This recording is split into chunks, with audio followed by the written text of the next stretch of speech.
They're not trapped in there with the ghosts. The ghosts are trapped in there with them. Tonight on Cinema Rewind, we're unlocking the glass house of horrors that is 13 Ghosts from 2001, one of the most iconic and chaotic remakes of the early 2000s. So just stick around. I'm going to roll the intro and we'll be right back.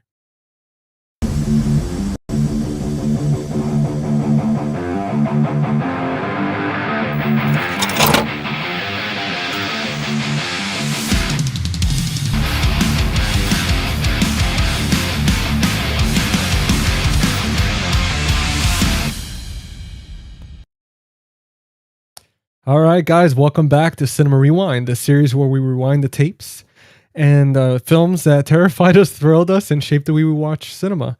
Now, I'm GC, the host of Face the Movies and the Friday Night Fright Night podcast. This is episode 20, and tonight we're diving into the supernatural spectacle that is 13 Ghosts from 2001, a remake of the 1960 William Castle classic, packed with the early 2000s energy, practical effects, and unforgettable, not unforgivable, creature design. With me, as always, is my co-host Jordan from the Movie Den. Unfortunately, Steven couldn't make it this week. And we did have a special guest tonight, Tim from the Dread Broadcast. Unfortunately, he had a last-minute emergency, so he wasn't able to make it either. So just going to be me and Jordan and you guys rocking it tonight. Now, let's get Jordan in here so we could start the party, get the party going. Oh, lost. There he is. What's up, dude? Nothing much, brother. How's it going? Oh man, just excited to get my thoughts of this movie. It's back there. Yeah, I'm excited to talk about it.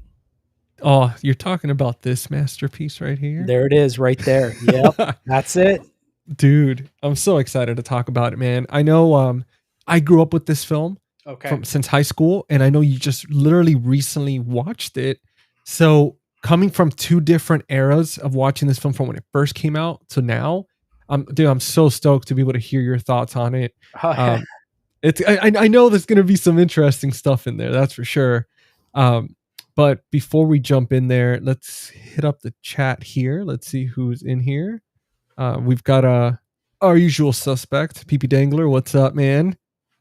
What's up, PP? And then I love it, man. We have to say it like that at least once in here. Yes.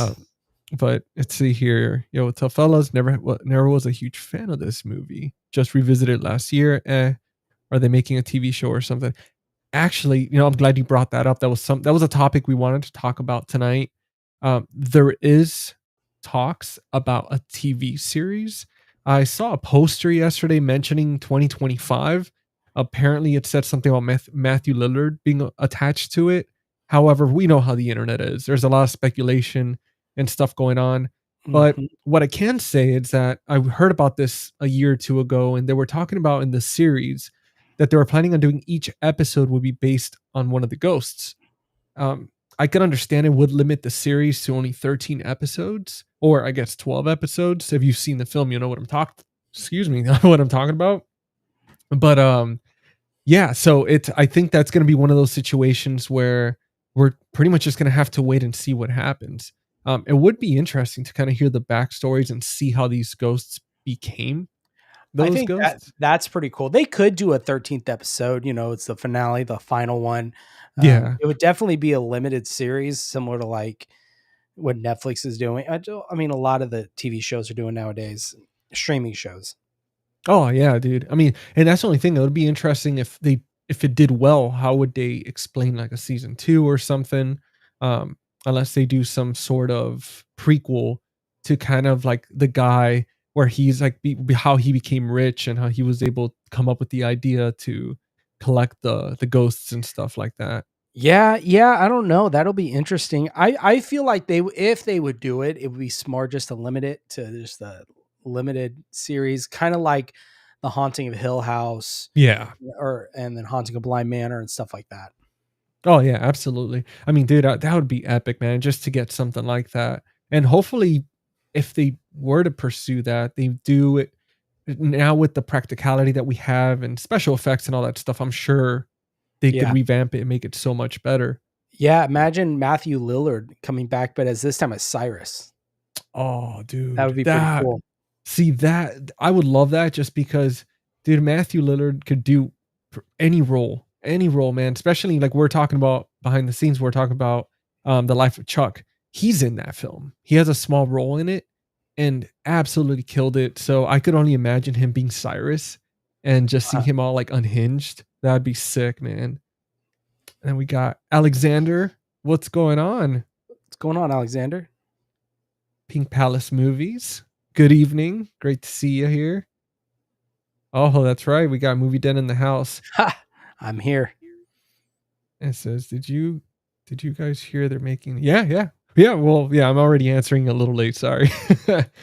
But guys, we've got somebody in here, and let's take a moment and let's send this guy awesome energy. This dude is one of the best. We got Steven in here. Today's his birthday. So dude, happy freaking birthday. Happy birthday, dude. And then, oh crap. Oh, okay, here we go. Sorry guys, I switched tabs here, but I'm all clicking things. I'm all over the place today. But yeah, that's it for right now. We'll check back in a little bit. Now, for anybody that hasn't seen the film, watching, might be a little rusty, don't remember too much what's going on. I'm going to give you a quick little synopsis, update you real quick. Now, when widower Arthur Criticos inherits his eccentric uncle's glass mansion, which is Cyrus, he and his family quickly discover it's more than just a modern architectural wonder. It's a prison built to contain 12 vengeful spirits. As they explore the shifting glass walls, the family realizes they're trapped inside a deadly ghost machine designed to open the eye of hell itself. 13 spirits, one house, and no way out. Now, as far as for the cast, and this is not talking about the ghosts or anything like that, it's a pretty small cast, which is nice and tight knit. We've got Tony Shalhoub, which plays Arthur Criticos. He was in Monk, The Marvelous Miss Maisel. Shannon Elizabeth, she plays Katie, which is the daughter. And she was, obviously we know her, Shannon Elizabeth. We know her from American Pie, Scary Movie, and so on. And then in this film. Now, she was kind of killing it during that time. She was in, like, dude, I mean, between 1999, 1998, and forward into the 2000s, like, she was just being placed in everything. She was kind of the Sydney Sweeney of their time. Yeah, she definitely was. I remember because I was shocked. I didn't know Shannon Elizabeth was in this. I saw that. I was like, oh, I mean, it makes sense of the time, you know, if there's a movie and you need a good looking character, she's one of the few that are going to be casted. Oh, dude, yeah, especially back then, man. I mean, you know what? Like that new campaign that they were doing, it's like she's got great genes. So so they put her in there, man. Yep. And then obviously the one of the best, Matthew freaking Lillard. He plays Dennis Rafkin, which is pretty much like that psychic that's helping Cyrus around to collect the ghosts. And I mean, we know Matthew from pretty much everything from the early 90s till now. I mean, we got Scream, we got Scooby-Doo, we've got Hackers. And then we have Rah Digga, which plays Maggie, which is the babysitter of the family. And she was in a film called Carmen, a hip opera from 2001. I've never seen it. But obviously she's a rapper. She did a song for the film that plays in the credits. And then she like towards the end and stuff, like it starts playing. And then we've got F. Murray Abraham, which plays Cyrus, the brother of Arthur. Jesus, guys.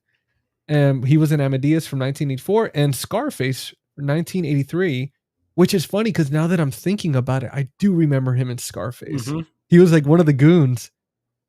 And then we have Kalina, which plays, I guess, like a spirit activist.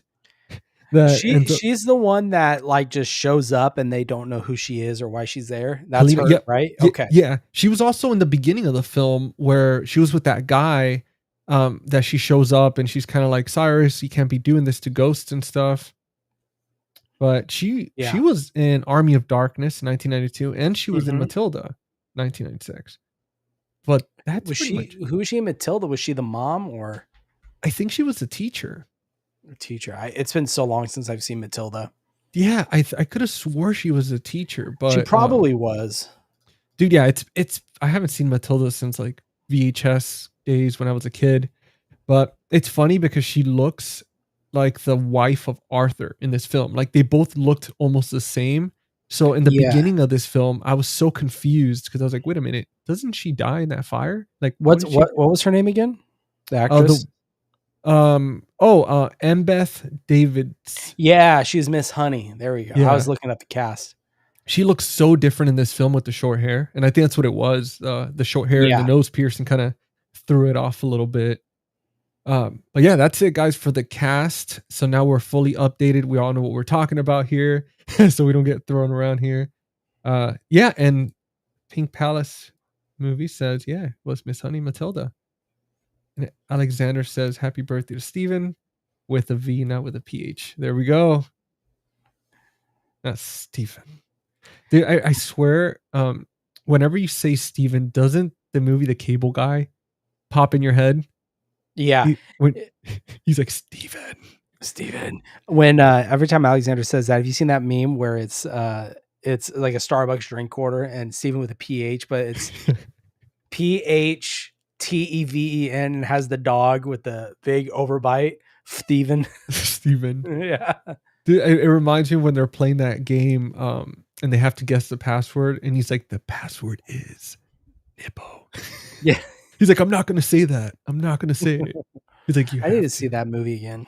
Oh, dude, it's so freaking, and the soundtrack is fantastic. Which is off topic, but Jim Carrey, actually, there's a song in there that he does karaoke. Find somebody to love, and he actually sings that, and it's in the soundtrack too, like his Oh, actual really? recording. Yeah, Yeah, I'll have to go back and watch it because it's been a while since I've seen The Cable Guy. That's one of those out of Jim Carrey's catalog that I never watched a lot of, but I'll have to go back and check it out for Yeah. sure. It's such a great movie when you revisit it, especially because as for people like us that love cinema, collect physical media, and his story in the movie, it reminds me almost of like Fade to Black, where like his thing where like being where there's a certain line that you could cross where you could kind of be, it could be too much of an obsession. And obviously this movie's meant to be like a comedy with Jim Carrey, but it also has that message behind it with him Yeah. growing up watching TV and stuff. And it's just such an interesting one, man. But all right, let's go ahead and jump into the icebreakers. Now it's just us two, so we'll do it just to mess around because I also want to hear the thoughts of everybody watching with these. But we'll start with the fun ones, and then Yeah. we'll move on to the serious. Now, for the first one, which ghost would you least want chasing you through that glass maze? Oh, so I was trying to figure that out. I was watching and I was like, man, it's either the hammer, that dude with like the nails where he just pulls them out and has a Oh, big yeah. sledgehammer, or the jackal. The jackal, it was creepy. The one that had the head cage on. Yeah, dude. I would lean I don't know. The jackal's pretty scary. Dude, the jackal freaked like it that creeped me out. You have like that Titan guy, that freaking giant like juggernaut dude. He Oh, the juggernaut. Yeah. Yeah, he was creepy as hell, but with him it's like he was like a Jason Voorhees type of character where he Yeah. walked slower. But dude, that yeah, the hammer and I think that dude was like gnarly looking, and then the jackal was the one that was fast as shit and just crazy. Yeah. Like, I would have to go dude, with I think the jackal. yeah. Like PP said, the one with the cage of the head. Yeah, man, that dude freaking I agree with I think we sealed the deal there because that one's like especially when he starts tearing into her and Yeah. dude, not to jump too fast into it, but that scene where she's getting like the dad's like looking and there's nobody there and she's just getting dragged back. Dude, that was so freaking cool. It almost reminded me of like Nightmare on Elm Street when Yeah. I forget the guy's name. Steve. I think it's Steve.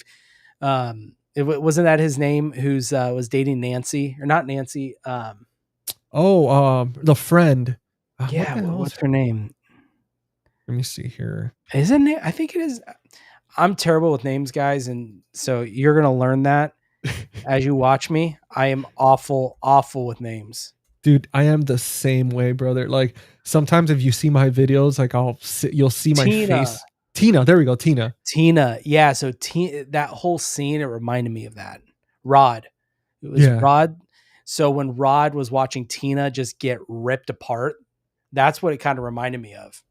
dude, that it was so cool because I I know they did it differently with this one. They use kind of like a pulley system.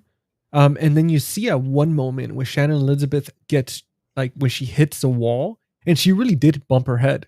Like you see Okay. that scene and like she really does bump it. It wasn't a stunt double or anything.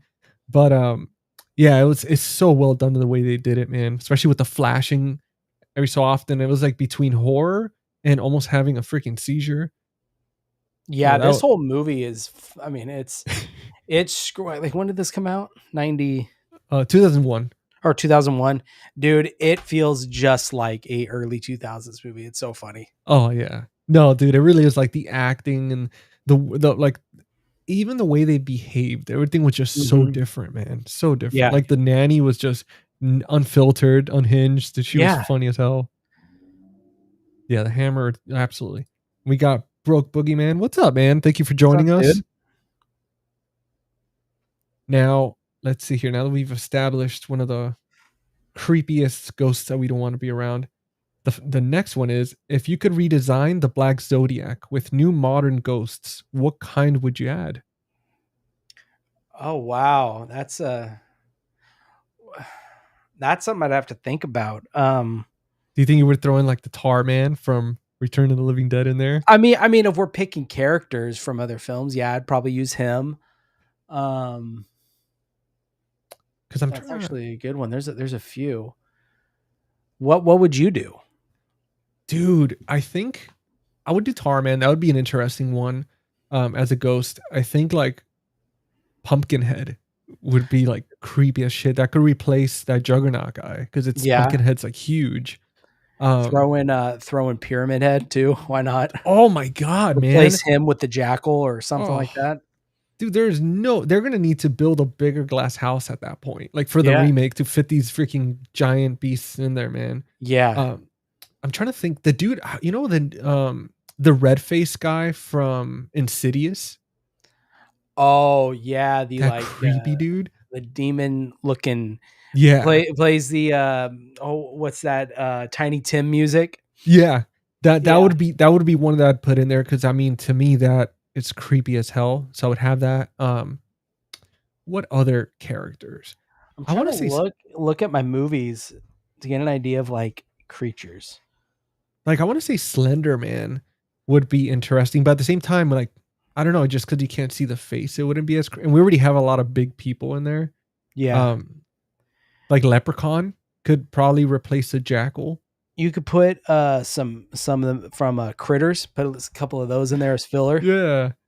Hell, oh, I mean Pinhead. Imagine that, dude. That'd be freaking. Pinhead, the Chatterer, you can do him. Um Oh, Pinhead could replace the Hammer too. That yeah, yeah, you could do that. There was one I just thought of, but I can't remember what it was. I don't know. Leatherface. It'll come back to me. I'm trying to think of like creatures like Yeah, because it's hard to. Oh, I was thinking of the ghost from The Shining, the one in the tub oh yeah, in the the bathroom. woman. Yep. Yeah, to kind of replace. Oh, the Poltergeist. The TB Dangler Poltergeist is a says good one, yeah. the clown Uh, from the Poltergeist. dude, Pennywise. Throw Pennywise Oh, in there. but now are we talking original or the remake Pennywise? Tim Curry, always Tim Tim Curry all the Curry. way. Okay. That's mine, yeah. Oh, Pan's that's a good one. So Pink Palace movies from Pan's Labyrinth, the hand, the what was the Oh, eyeballs in the hand. Have you ever seen that movie? dude, I recently saw it 2 months ago. I cannot believe I hadn't seen it, and absolutely fantastic. Dude, some of Like, the creature effects in that movie are yeah, incredible. no, it was an incredible film. I cannot believe I went this long without seeing it, Mhm. and I definitely want to pick this one up. Like, that's one that I want to get for the next Criterion. Well, I guess next month. Yeah, yeah. I We was have gonna the say next that's where I Criterion would sale. get it. I would love to see them do a 4K, but after them seeing them do Breakfast Club finally, I have hope that they'll probably bring it to 4K. Yeah. Well, damn. Now you're making me think if I should, because if I make the ultimate sacrifice and get that Blu-ray, and Well, then they here, release it. let me look at something real quick. Now, while Jordan goes and checks, guys, let me know in the comments what ghosts would you want replaced from this movie, and like with which ones, like what ideas you could come up with your own too. So if you want to come up with some crazy gnarly looking ones, throw that in there. So here's the Oh, okay. Criterion, but it's a 2K scan, so they would have to do a new scan of it.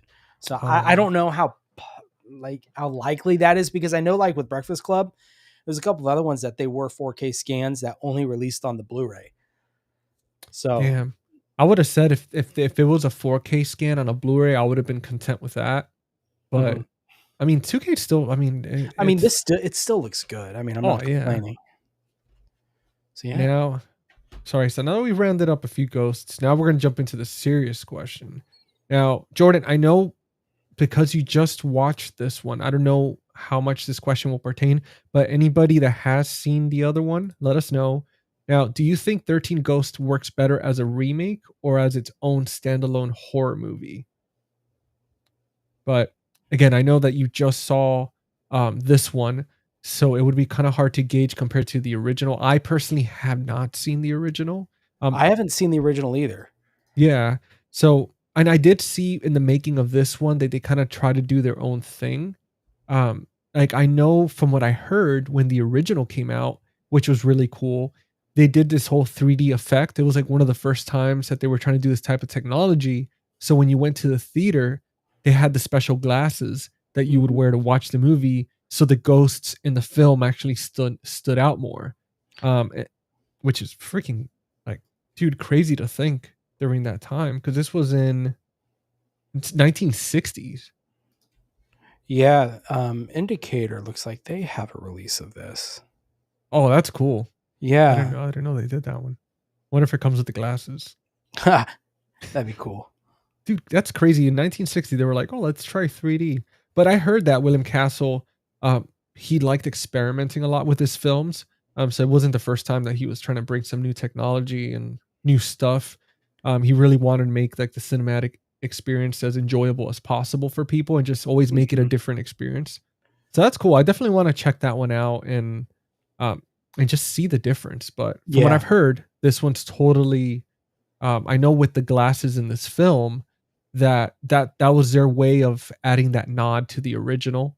Mhm. So they didn't want people to have to wear glasses during this movie, but they were like, "Hey, we're gonna put them in there, and when the person wears it, it's almost like you're wearing it." Yeah. But so that's it for the icebreakers, guys. And let's jump into our. Oh wait, actually, hold on. Let me see. I have a comment here. PP says, "Ever seen the original? That sounds cool though." The glass. Yeah, That's pretty absolutely, man. early on, definitely. I mean, if people hated the 80s, like in 90s, when like 3D was starting to really take off, I can only imagine what the 60s 3D looks like. Yeah, because I mean, I wonder with the glasses if they were like the traditional red and blue or how they were. Yeah. That's gonna be an interesting. If anybody knows, anybody watching, let us know in the comments. Because that'd be pretty cool to find out. I know back in the day too, they had comic books that came with like the 3D glasses and stuff like that. But they were Oh, always like, that's cool. yeah, the Sorry, blue and sorry, red. I'm looking at it right now.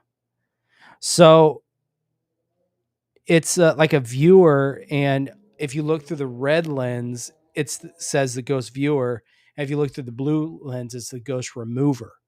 So I think you can Oh, look through both, and I wonder if it had to have been the way they painted them up or something. But yeah, that's what it seems like. dude, that's cool. Yeah. Oh man. I wonder if we could imagine us just finding all this stuff on eBay. Oh, I'm It's sure just you you can hold find it on there. you just have yeah, it's like a monocle. You just have to hold one per eye. You're like, oh, I want to see a ghost now. All right, let me switch it up here.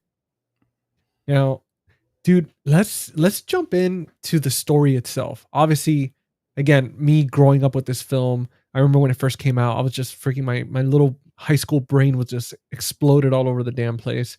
I was like, this is so freaking crazy. Shannon Elizabeth and ghosts, and this is awesome. But now, dude, for your first time watching this Mhm. film in 2025, let's talk about the ghosts and their Okay. backgrounds and all that stuff. How did you feel about like the design of the ghosts, the practical effects, kind of a little bit of their backstories? Did you enjoy that, or did you feel like certain things were kind of cheesy? They were like, they're okay. For the most part, I did like the ghost. I think I thought it was really interesting, like the whole scene with Elizabeth Shannon when she's in the bathroom and she goes to the bathtub, turns on the water, and Yeah, we see the ghost there. I thought that was a really cool thing they did there. The ghost effects and the design of the ghosts I thought were great. Very, very creepy, very um Silent Hill esque look to them. I think they dude. look to Yeah, me a lot of them straight out of a video game. dude. It was crazy how we obviously know that there was CGI in this film for a Mhm. lot of stuff, because nobody's gonna build a machine to get to the Eye of Hell for a movie. But it is interesting how not only did they build the house itself, and I believe it was like two different layers. Like they filmed everything on the first floor, then they tore it all down the next day and built the other floor for the rest of it. But for the ghosts themselves, dude, that was all practical effects. Like, dude, they sat there for 6 hours. I think I know the hammer I want to call him the Juggernaut for some I reason. think that's his name. Is it? The Let me, main, like the big dude. huh? Let I me thought it was let me see because I wanted to call him like a Titan or something, but or let me take a maybe look. that's what it was. Let me see here. You guys probably hearing all the freaking clacking. Oh, Yeah, the Juggernaut. the Juggernaut. Okay, he sounds like an X Men. Like he he sounds like actually I think there is like some sort of X Men or something. There They're is. called the Juggernaut. Okay, there it Yeah. is. Yeah, yeah. It's the dude with like the massive head thing Oh, that the he wears. dome. Yeah, Okay. yeah, the dome. So yeah, that's why I kept confusing it. But so yeah, so for that guy and for the hammer, I know that they were sitting there between 5, 6 hours. I mean, almost as long as Robert England to get their stuff on. And Oh, I every could single imagine. Yeah. dude, yeah, it like I mean, I saw the like actual footage of them getting this stuff on, and dude, I don't know, man. Like I would feel so claustrophobic sitting there for that long and just people like poking and prodding at you the entire time, and you just got to sit still. I know at times they put like little straws in their nose or mouth. They have to Mhm. breathe out of like a tiny snorkel. Um, but yeah, I thought that that was fantastic. I thought the ghosts were just cool as hell. Really appreciated it. Obviously, watching this movie now, like the practical effects, they do hold up for me, but like the actual CGI, like with the gears and all that stuff Yeah. were super cheesy. Mhm. I think the glasses too, like every time the camera tries to go through the glasses, that was a little cheesy as well.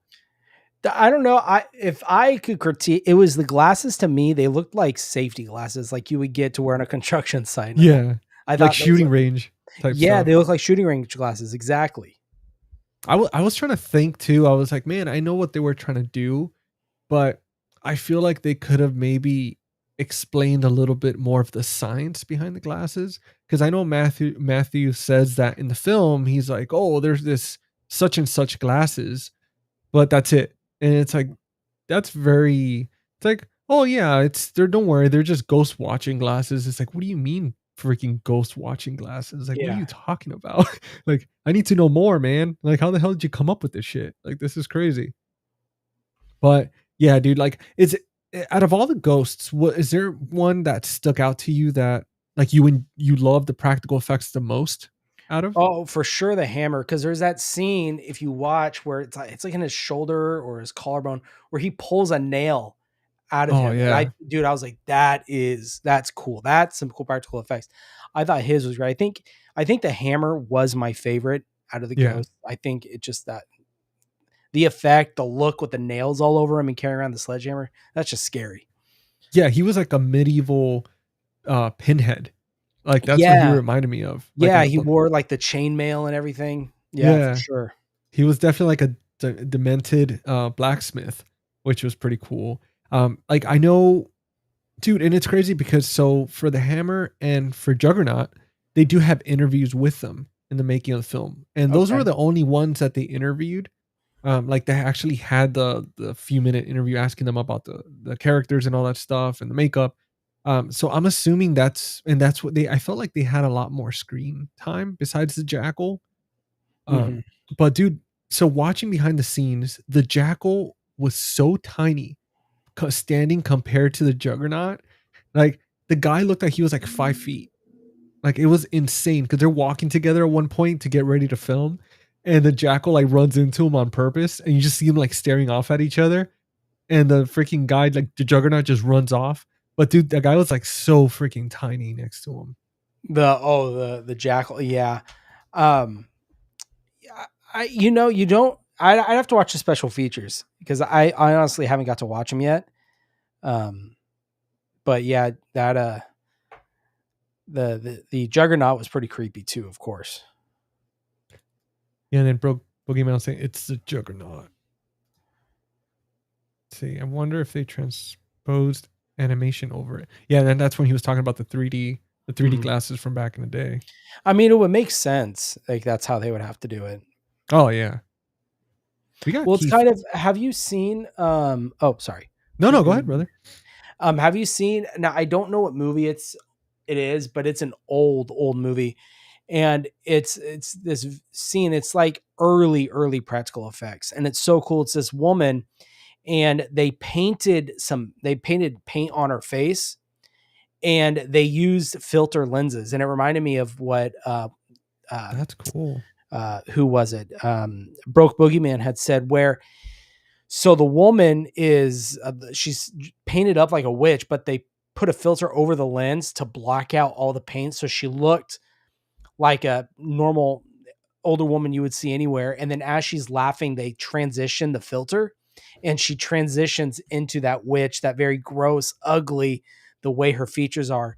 And it's very early Dude. on, but it reminded me of that. And that's why I was saying earlier, I wonder if it has something to do with like the way their makeup is on. I don't know. Yeah, that I'm gonna definitely watch the original, and I'm gonna look into the if there's like the making and the special features and all that because yeah, I'm curious, man. I'm curious how they pulled that off and the thought process behind it. Like who just sits there and I don't know where they're like, I know how to make them look like 3D or something like that. Yeah. That's cool as hell. And we got oh wait, I already have it out here. Keith Cook. He says, "What's up, dude? I'm a big fan of your YouTube channel." I think he's talking to you, Jordan, because it says it's paired. So I think he's Oh, coming from okay. your channel, man. Oh, well, thanks, man. I don't it's not showing on my end if it's paired or not, but thank you, dude. Yeah, it's not showing me of how they're whose channel they're watching on. But dude, thank you. I really do appreciate that. That's awesome. Hell yeah, man. And then Broke Boogeyman says, I always thought that was intention for impact resistance. Huh. And it says, and then Keith says, I'm a big horror fan. I like werewolf horror, zombie horror, vampire horror, slash horror, creepy doll horror, religious horror. Dude, well, you know what? I'm gonna tell you something, man. October's the month for you because it's all horror, all creepy, everything all month long, which is freaking awesome. Even though a lot of times around here we kind of keep Halloween going throughout the whole year. And then let's see. Oh, we've got Eli in here. What's up, brother? Dude, what's going on, man? What's up, Eli? And as Eli says, always says, don't forget to slash that like button and sub to both these awesome channels. Thank you so much, brother. Always Thanks, appreciate the dude. support, man. You're the best, dude. Mhm. And then let's see here. Broke Man says those filters worked wonders on all kinds of different film stock. How they washed and developed them, change their effects. That's cool. Mhm. Hey, dude, it Yeah, really. Oh no, go ahead. no, you're good. I was gonna go ahead. I'm gonna look for something real quick on here. Yeah. No, I was gonna say, for anybody that's ever worked with film and developing it themselves, I mean, down to the second, like just developing past a certain time, it really makes such a drastic change in film and photography. I don't know about movies. I don't know how that works. I don't know if it's the same or not, but I know for photography, because I do develop my own film every once in a while, and it's dude, it's such a night and day just going over even a few seconds. So it's one of those you have to be on top of, like perfectly, or you'll mess up a whole freaking roll. Okay, so the movie is, if you guys have a chance, I haven't seen the full movie, but it's from 1937. It's called Shh, the Octopus. And yeah, dude, from 37, just the way, Wow. like, here, I'm gonna share this Yeah. real quick. Throw it on Hold on. here. Let me oh, here's a little let's do this. You guys got, I mean, this is so cool. Um so Give you the see people that? what they want. So watch, Oh, it'll that's go cool. back. So that's how she looked normal. And then watch it when she takes her thing, they change the filter over the lens and it showed that. I mean, it's completely, it's all the makeup she has on and Dude. filters. That's how that's done. It's so cool. That is incredible. Yeah. Dude, From and the 37. transition was Yeah. so smooth. Yeah. Wow. Yeah. It's crazy. We should have just had her. We're like, camera one, camera two. No, we should have just had her under us. Like she would have taken Steven's place. We just have her like just hanging out with us the whole time. Constantly just changing back and forth. Yeah. The whole video. That's funny. People are just gonna be distracted. I'm like, what the hell is this? They're just gonna come in here like, who the hell is that? Yeah. But that's cool, dude. I'm glad you showed us that, man. Because Yeah. again, dude, imagine coming from that to like a movie like this, where you have like they have to mess with certain filters and stuff. To this with just practical effects, Yeah. all the crazy stuff going on. Now speaking of practical effects, right? Again, we touched. I sound a little Canadian about, but we touched on the CGI and all that stuff, dude. How did you feel about this movie? Like, do you feel like it aged well with CGI and all that stuff? Not the best. And I think, and I've talked about this in other live streams, and I think it's the lighting is the biggest thing. Cause I Yeah. think if you have a film that is heavily CGI'd, but the lighting's good, it'll, I think looks great. I think the perfect example is if you've seen obviously Jurassic Park. Yeah. And I think I talked about this on our last episode last week. Um, where the T-Rex first breaks through the barricade, that you guys know that scene in the film. Well, the way they have the lighting, it's very dim and it's kind of spotty throughout on the dinosaur. If it was fully lit, it would look completely ridiculous. But the Yeah. way it's lit, it makes it very believable. And I'm just thinking of the end with the gears and the way that thing is spinning right there at the end of 13 Ghosts. Oh It's yeah, dude. really well lit. And so it's early CGI. I mean, I'm sure at the time for seeing it, when it came out with other films at the time, it probably looked amazing. But it's so funny looking back. You're like, dang. Yeah, dude. Like, it's funny because I hadn't seen this movie since DVD. I want to say either DVD, the earliest memory I have, and I'm talking about like back in the day, probably 2003. Like when I Okay. saw this, 2002, 2003, when I saw it. And yeah, I'm sorry, I just spaced out because I was thinking, I was like, man, like, yeah, was it? But yeah, so watching that in like such a low quality, you don't notice the difference. Mhm. But again, also it's like the CGI back then, it was like, oh my God, this is incredible technology. And I'm here Yeah. putting in VHS tapes into my VCR. But watching it now on Blu-ray, and this is the Shout Factory release too. I Yeah. just put the original cover, Yeah. but and I mean we know a lot of their scans are like great, and I mean this one is no exception. And it just, to me, it was like, wow, this is awesome. It was like rewatching it for the first time, especially like the texture, the glistening of like the practical effects of the ghosts' bodies and stuff. Oh yeah. Like I know the Angry Princess, for example, like those scenes, like that bathroom scene with Shannon and Elizabeth, and the princess is looking at herself in the mirror, Mm-hmm. dude. Like in her face, and you see like the glistening and the wet hair and the texture. I thought that was so freaking cool. Definitely was so different than what I was used to watching back in the day. But now rewatching, it's like, yeah, there's certain things for sure that it wasn't a lot, but it was the glasses, and it was definitely those gears that kind of made it like a little cheesy at times. Like I almost wish like they would have not shown the gears. Mm. And I feel like maybe that would have not been, I mean, I know what they were trying to do, but at the same time, it's like maybe they could have done a little darker, just not as much, especially when they explode and they don't try to do that whole 3D thing where they almost kind of like fly at you. Oh yeah. Um, it's like, come on, guys, like, Well, damn that it. was the thing at the time. I mean, that was new technology, Yeah. for what they were using it, and they were going to try and show it off. Yeah, no, it's and they were definitely doing it, that's for sure. I mean, during those early 2000s, they were just 3Ding everything, man. Mhm. Like there was just like, you know what? Let's throw Texas Chainsaw. I think there was a yeah, wasn't there a Texas Chainsaw Massacre movie in 3D or something? Yeah, well, not Friday the 13th. There is a Friday the 13th 3D. Yeah. My Bloody Valentine was 3D. Yeah, yeah, exactly. Mhm. I remember, dude, I remember when we first like started talking and stuff and becoming friends. And I remember I was telling you guys, I was like, oh, I'm watching My Bloody Valentine in 3D. Like I found it for like 250. It Yeah. came with the 3D glasses. And I think I lasted like maybe 15 minutes. And I was like, yeah, let me take this off. Like I had to like switch over to the normal version because like, yeah, this 3D is killing me. Were they like the old like paper, Yeah. like cardboard? Dude, I remember as a kid going to theaters and seeing the 3D. I hated them because they would cut the back behind my ears. And Oh I feel like yeah. I would get paper cuts or something back there. Dude, they were so annoying.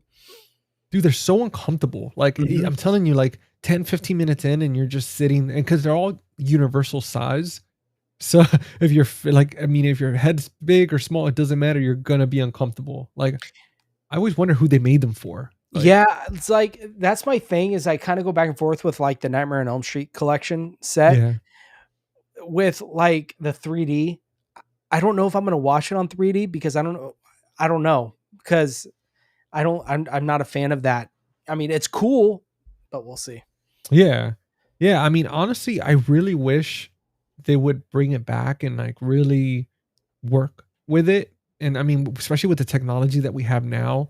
But Mhm. I guess they don't want to invest in it because of the market. People are they want the D box action. They'll go to the theater, pay a little Yeah, extra, and yeah. have a little bit of water like squirted at them and essential oils and all that stuff. Not sure, dude. Have you done that? I know it's a little off topic, but have you done that whole experience where like they put the scents and all that? One time so me and my wife, we went to a Regal that had I think they have D-Box or it's whatever because I know different theater chains have their own brand. It's essentially the same thing. We saw The Matrix. What? And dude, like all the like the scene when they have Morpheus, they are capturing, they're torturing him when he breaks out and he's running and like the sprinkler comes on, dude, the water. And then it was so cool because there's like they have like little air nozzles on each side. So as the guns are going, you're so it was cool. And like the scene where Neo does his, kung fu dodging the bullets thing, the seat kind of went like that. That's freaking It's cool. neat. Don't eat or drink don't eat popcorn or drink any soda because there's no point at that, right? Yeah, But it was pretty cool. I thought it was pretty neat. Um, I think there's movies that are made for it, definitely, but I think some are just you just get a headache after. Like watching Endgame might be a little much, yeah. You're just freaking being thrashed. or John Wick. Just how much fighting and actions in that movie. Dude, I just picture us like we walk out, like your glasses are like sideways, like one of us has like a busted lip, and you're just freaking walking Yeah, out of one of those movies. You're like, what the hell just happened? You're like sweating. You're like, Jesus yeah. Christ. Well, like, have you seen the movie The Raid? I It's haven't, dude. it's not a Korean film. I forget what it was, but it's one of those. And dude, you want to talk about an action film that's incredible. Watch that. But that's what I was thinking of. That'd be another film you wouldn't want to see in like something like a D box. Yeah. No, I mean, I saw that one of the last Exorcist movies with the two girls and in that motion seat thing, but this one had like, yeah, it had the actual scent. So it lets out a scent in certain scenes to kind of make you feel like Gross. you're there. And dude, let me tell you, like watching an Exorcist movie in motion seats, especially when they're like being thrashed around and stuff, man, it was like I wish I would have done it for like Maverick or something. That would have been kind of cool. Yeah, Like that would be cool. just get launched into oblivion there. It's like I just paid like $28 to get freaking motion sickness. But yeah, it was okay. TCM 3D. Yeah, that's what it was. I completely forgot about that one.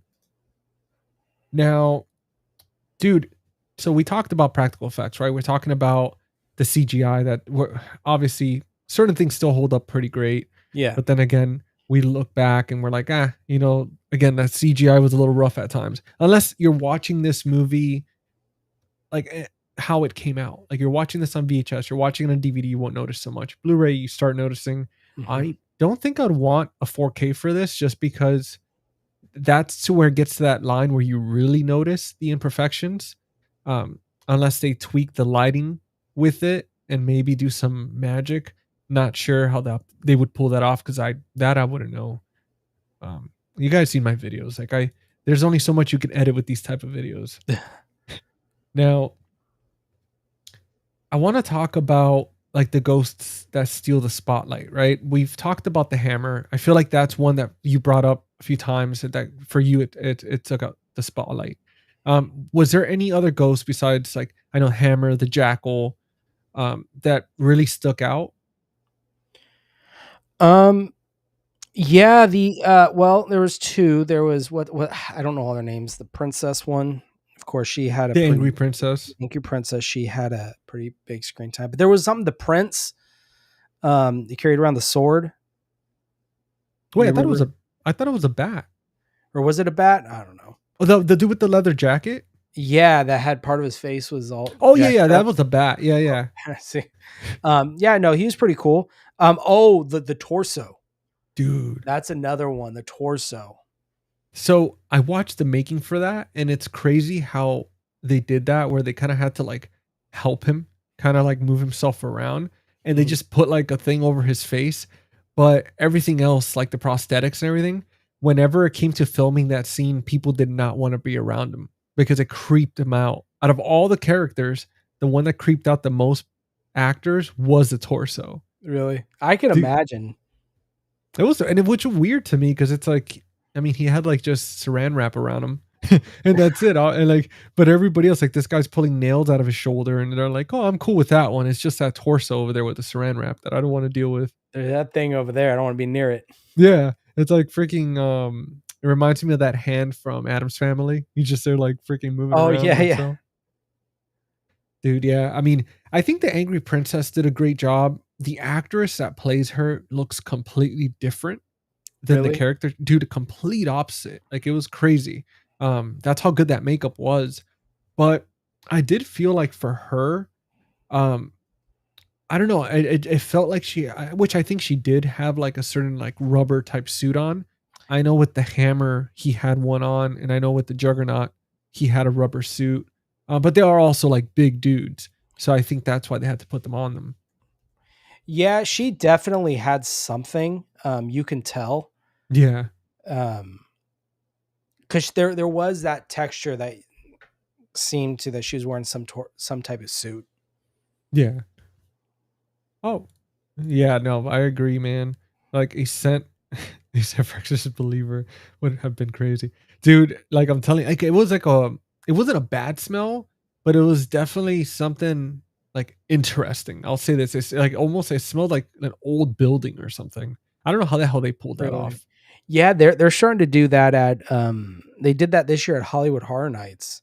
Oh, that's Universal. cool. They started doing that. I know with the Terrifier, they would drop water on you to make it like blood, and then they would pump the smell of iron. So I it would, remember you telling me that. yeah, yeah. So it would smell like blood.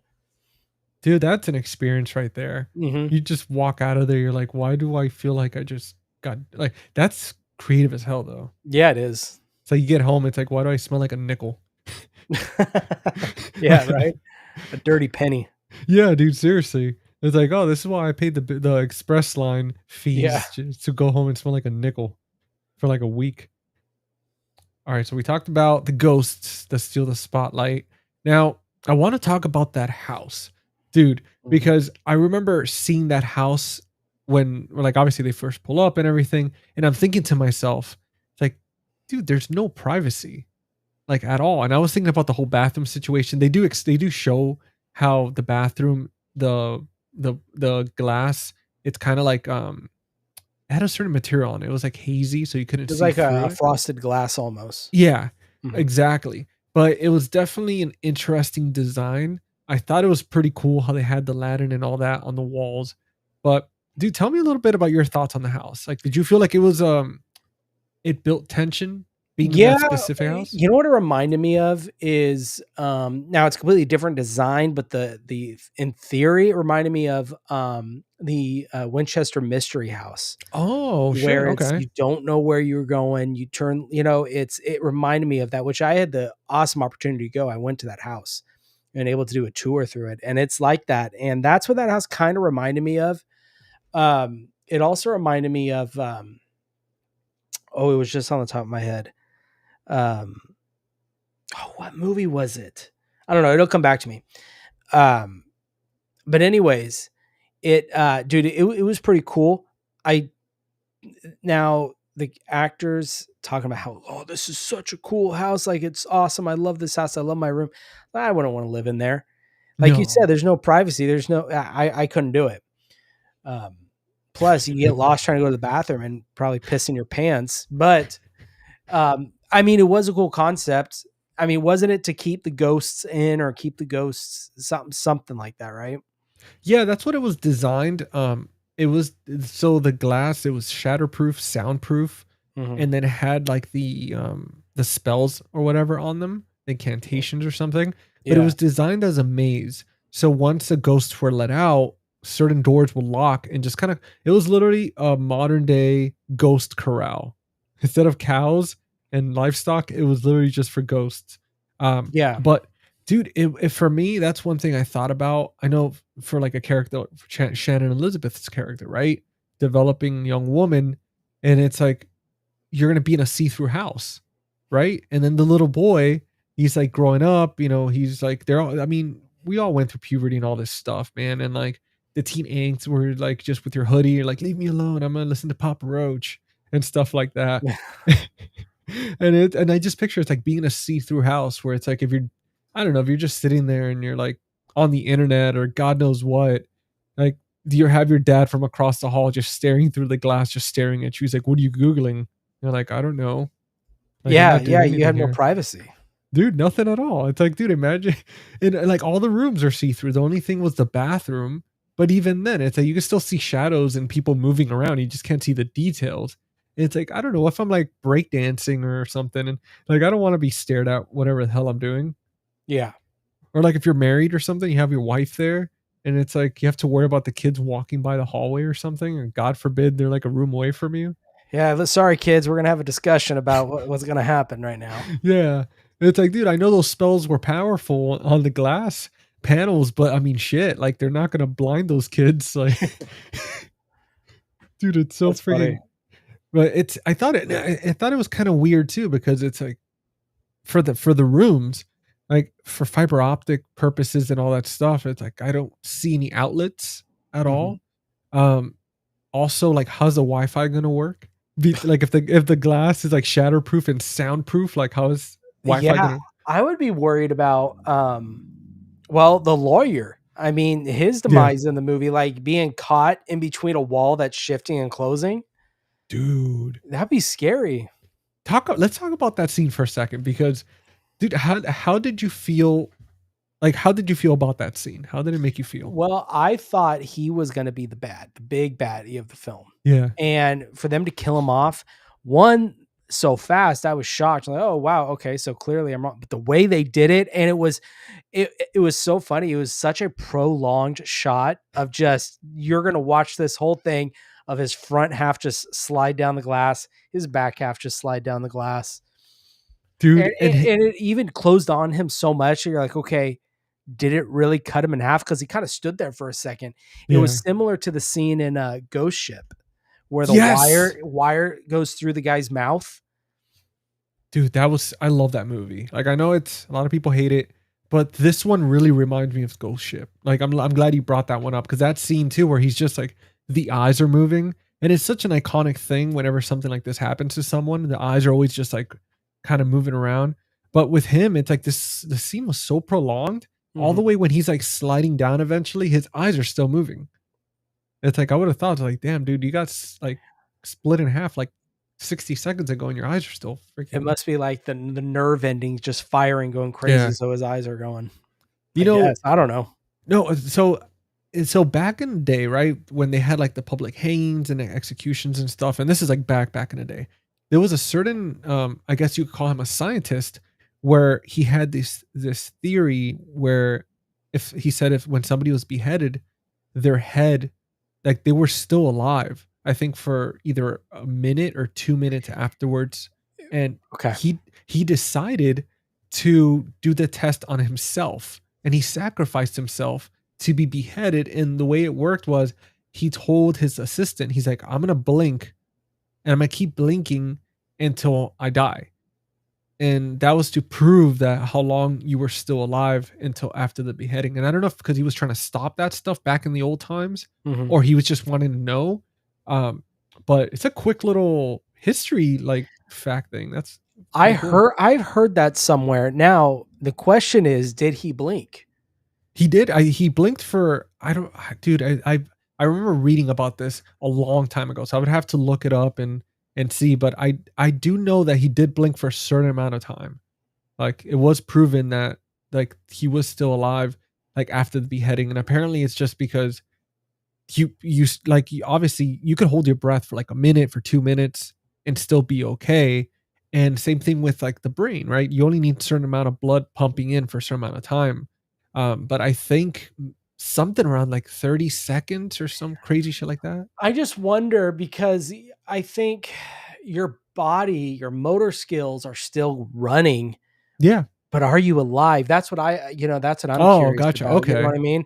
Because like even, you've heard stories of people, morticians, and they would hear bodies, it's because the nerve endings are still kind of firing a little bit. Every so often you would hear knocks here and there. So I wonder if that's what it was and he just decided, and I don't know. Dude, imagine he was just like flailing around the whole time and he wasn't even alive, and everybody's like, holy crap, he's alive. Well, that's like the story. Did you hear about that chicken that when they cut its head off and it Yeah. lived for so many years after they had to feed it with a syringe? I remember that. Yeah. When I was Dude, a that was kid, I had insane. like a Guinness Book of World Records book. Did you Do get you, it you from remember? the Do you remember Scholastic those Fact? Yeah, I think I even had one at one point, from like in middle school, like school. the book Yeah. fairs and stuff at school? Oh yeah. Yeah, and I had one, and it has all the holographic like cover. Anyways, that was in there. I remember. Dude, that's cool. The Scholastic Was it that, or was the Ripley's Believe It or Not book I had? I think the Ripley was In the one that there. had the glistening on front in the front of it. Unless they both did. Well, but that story, it might have been in that Ripley's Believe It or Not book. Which, by the way, I got to go to that museum, which was really cool. Dude, it's Yeah. I've been to the one in Orlando, Uh, Florida, and it's so freaking cool, man. I've been there yeah. a few times, and every single time I go there, it's just guys. If you haven't been there, and highly recommend it. So much fun. We got Robert in here. What's up, Robert? What's up, dude? What's Robert going on? Hartwitz the second. And then Pink Palace movie says I would put up curtains somehow to have some privacy. Oh, absolutely. The good thing is it's soundproof, which is Yeah. awesome. So you could blast your music and do whatever the hell you want. Just put on your surround sound and watch 13 Ghosts in the 13 Ghosts house and watch the original in there and call it a day. But dude, yeah, I mean, getting back to that house, man. I mean, I thought the design was awesome. Again, as far as for like living there and the privacy and all that stuff, I thought it was kind of like, whoa, like when they showed up, it's like they didn't question any of this, like why it was designed that way or why they had these rooms with certain things. Like when she starts putting on the perfume, I was like, Yeah. you're not going to question who this belongs to or who that brush belongs to. Like you just assume that it's like, Well, it's it's theirs like, now. yeah, it's like next thing you know, she's like, oh, a bar of soap. I'm just gonna use it. Like I don't know who used it before. It's like, dude, what the hell? But yeah, that the house design was fantastic. It obviously has its pros and cons. I thought it was interesting that you were able to kind of like you weren't able to destroy the house, like you weren't able to shatter anything to try to escape. And I Mhm. found that kind of frustrating because it's like he gets that old antique wooden chair and he slams it against the door. And I was just thinking, I was like, dude, there's no metal or anything around you that you could just start wailing like crazy or something. But that's the only thing that was kind of infuriating. He just tried that old dusty freaking wooden chair, and he was like, "All right, I'm not gonna try to open any more doors or anything." Budget. I don't Yeah, know. yeah, that's what it was. He's like, "You know what? Like, I'm cool. I'm just not gonna do it." But yeah, man. I mean, I thought it was an incredible design. Um, I you know what I really enjoyed about it too? The fact that when they were wearing those glasses, like the letters lit up. I thought that was so Yeah. freaking cool. But then it's like it didn't really explain too much of like how they managed to do that. Like there was a lot that went into this film that wasn't really explained. Like Yeah, I feel like part of this film was kind of an early draft. yeah. Like it hadn't been rewritten much. He just had it greenlit. He's like, go. You know what I mean? Yeah, that's what I felt like there was a lot. And I don't know if they were planning because they didn't talk about it in the making. I don't know if they were planning on doing like a sequel or something like that or like a prequel or anything. But it definitely felt like they should have been a little bit more context with Cyrus. It would have been kind of cool to even to Matthew Lillard's character to have maybe like a prequel with him to or like just show of some stuff of him how he discovered that he had this ability and Mm-hmm. like other stuff that he's seen because obviously in the film he can't touch anybody because then he just goes into these seizures and he starts Right. seeing their lives flash before his eyes. um, but I definitely thought it would have been cool to be able to have some more explanation because there was a lot, dude. There was a lot I had questions of, and it's like, how'd you like built this house? Like how did you get the exact schematics? Because they do explain a little bit, but to get it down to the T like that, Mm-hmm. like it was a little bit like, I mean, like shit, man. Like this is a little too complex for no explanation at all. I just want with that house though. I mean, it doesn't explain, but it makes me think: did Cyrus even build that for himself to live in? Yeah. You know, I don't know. I mean, you would think maybe because there's a bathroom, there's a bed, you know, but I don't know. I wonder if he did that maybe to kind of whoever was building it to not ask questions. Because then if It's you kind of possible. yeah, they're like this guy's building some weird glass prison over here, and they like report him or something. But it's an interesting thing, man. And I want to jump into the acting in this movie. Obviously, I know for me, Matthew Lillard absolutely stole the show. Like, dude, that guy, it's freaking incredible. But in this movie in particular, I mean, I don't think I've ever seen him spit so much. Yeah. Like, like, dude, it was so freaking funny. Every time he talked, it was just sweating and spitting, like majority of the Well, time. he's screaming the whole time and Yeah, writhing in pain. You know, he reminded me of, and it's so funny, him as an actor in general and everything he does, he takes a role and takes a line, but he's gonna bring it up to 10. yeah, Everything he does almost kind of like a Nicolas Cage effect. yeah. You know what I He mean? I is, noticed that a lot in this movie. dude. He really does have that ability, man. It's true. He like Nicolas Cages the shit out of those roles. I Mhm. mean, you see him in Hackers, for example, and he's not at a 10, but he's definitely out there. Like he's always playing these memorable characters, even when he's supporting cast.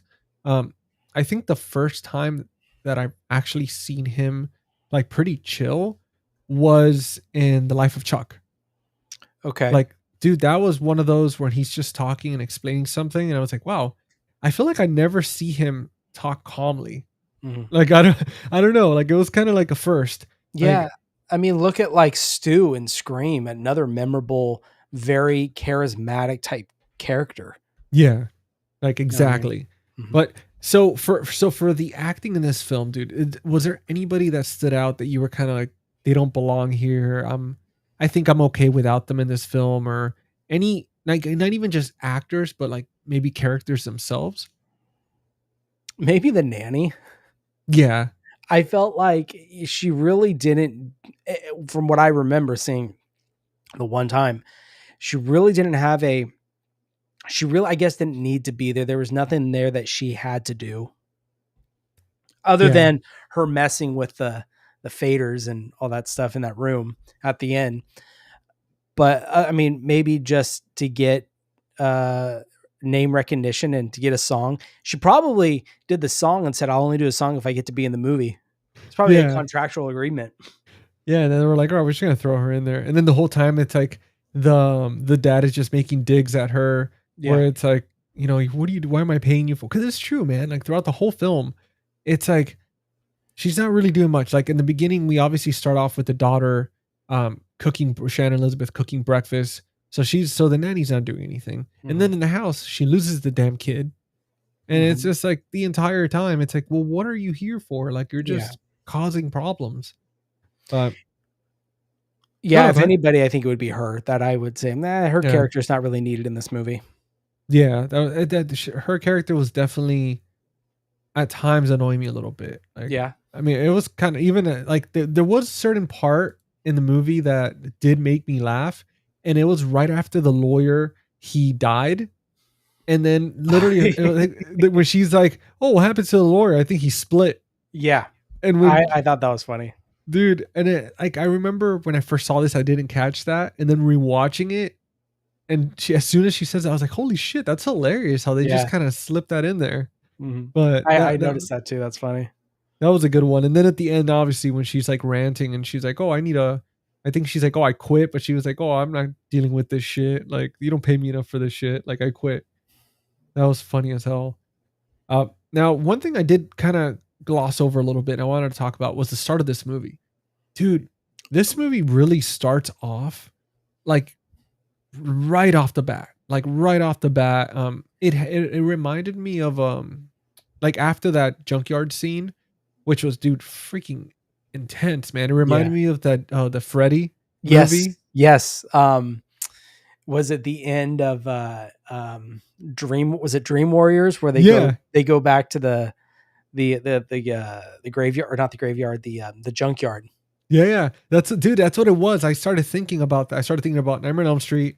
I was like, okay, this reminds me of that. It started reminding me of like Final Destination because it's like it starts panning through all the pictures and like you're hearing the voices and everything. And I Yeah. was like, damn, like this is pretty freaking cool. But dude, that scene with when the Juggernaut shows up and he's just walking towards everybody like that, and it's like, Mhm. holy shit. Well, not only the opening scene, I think that, but the scene where now we go to the house to see the family.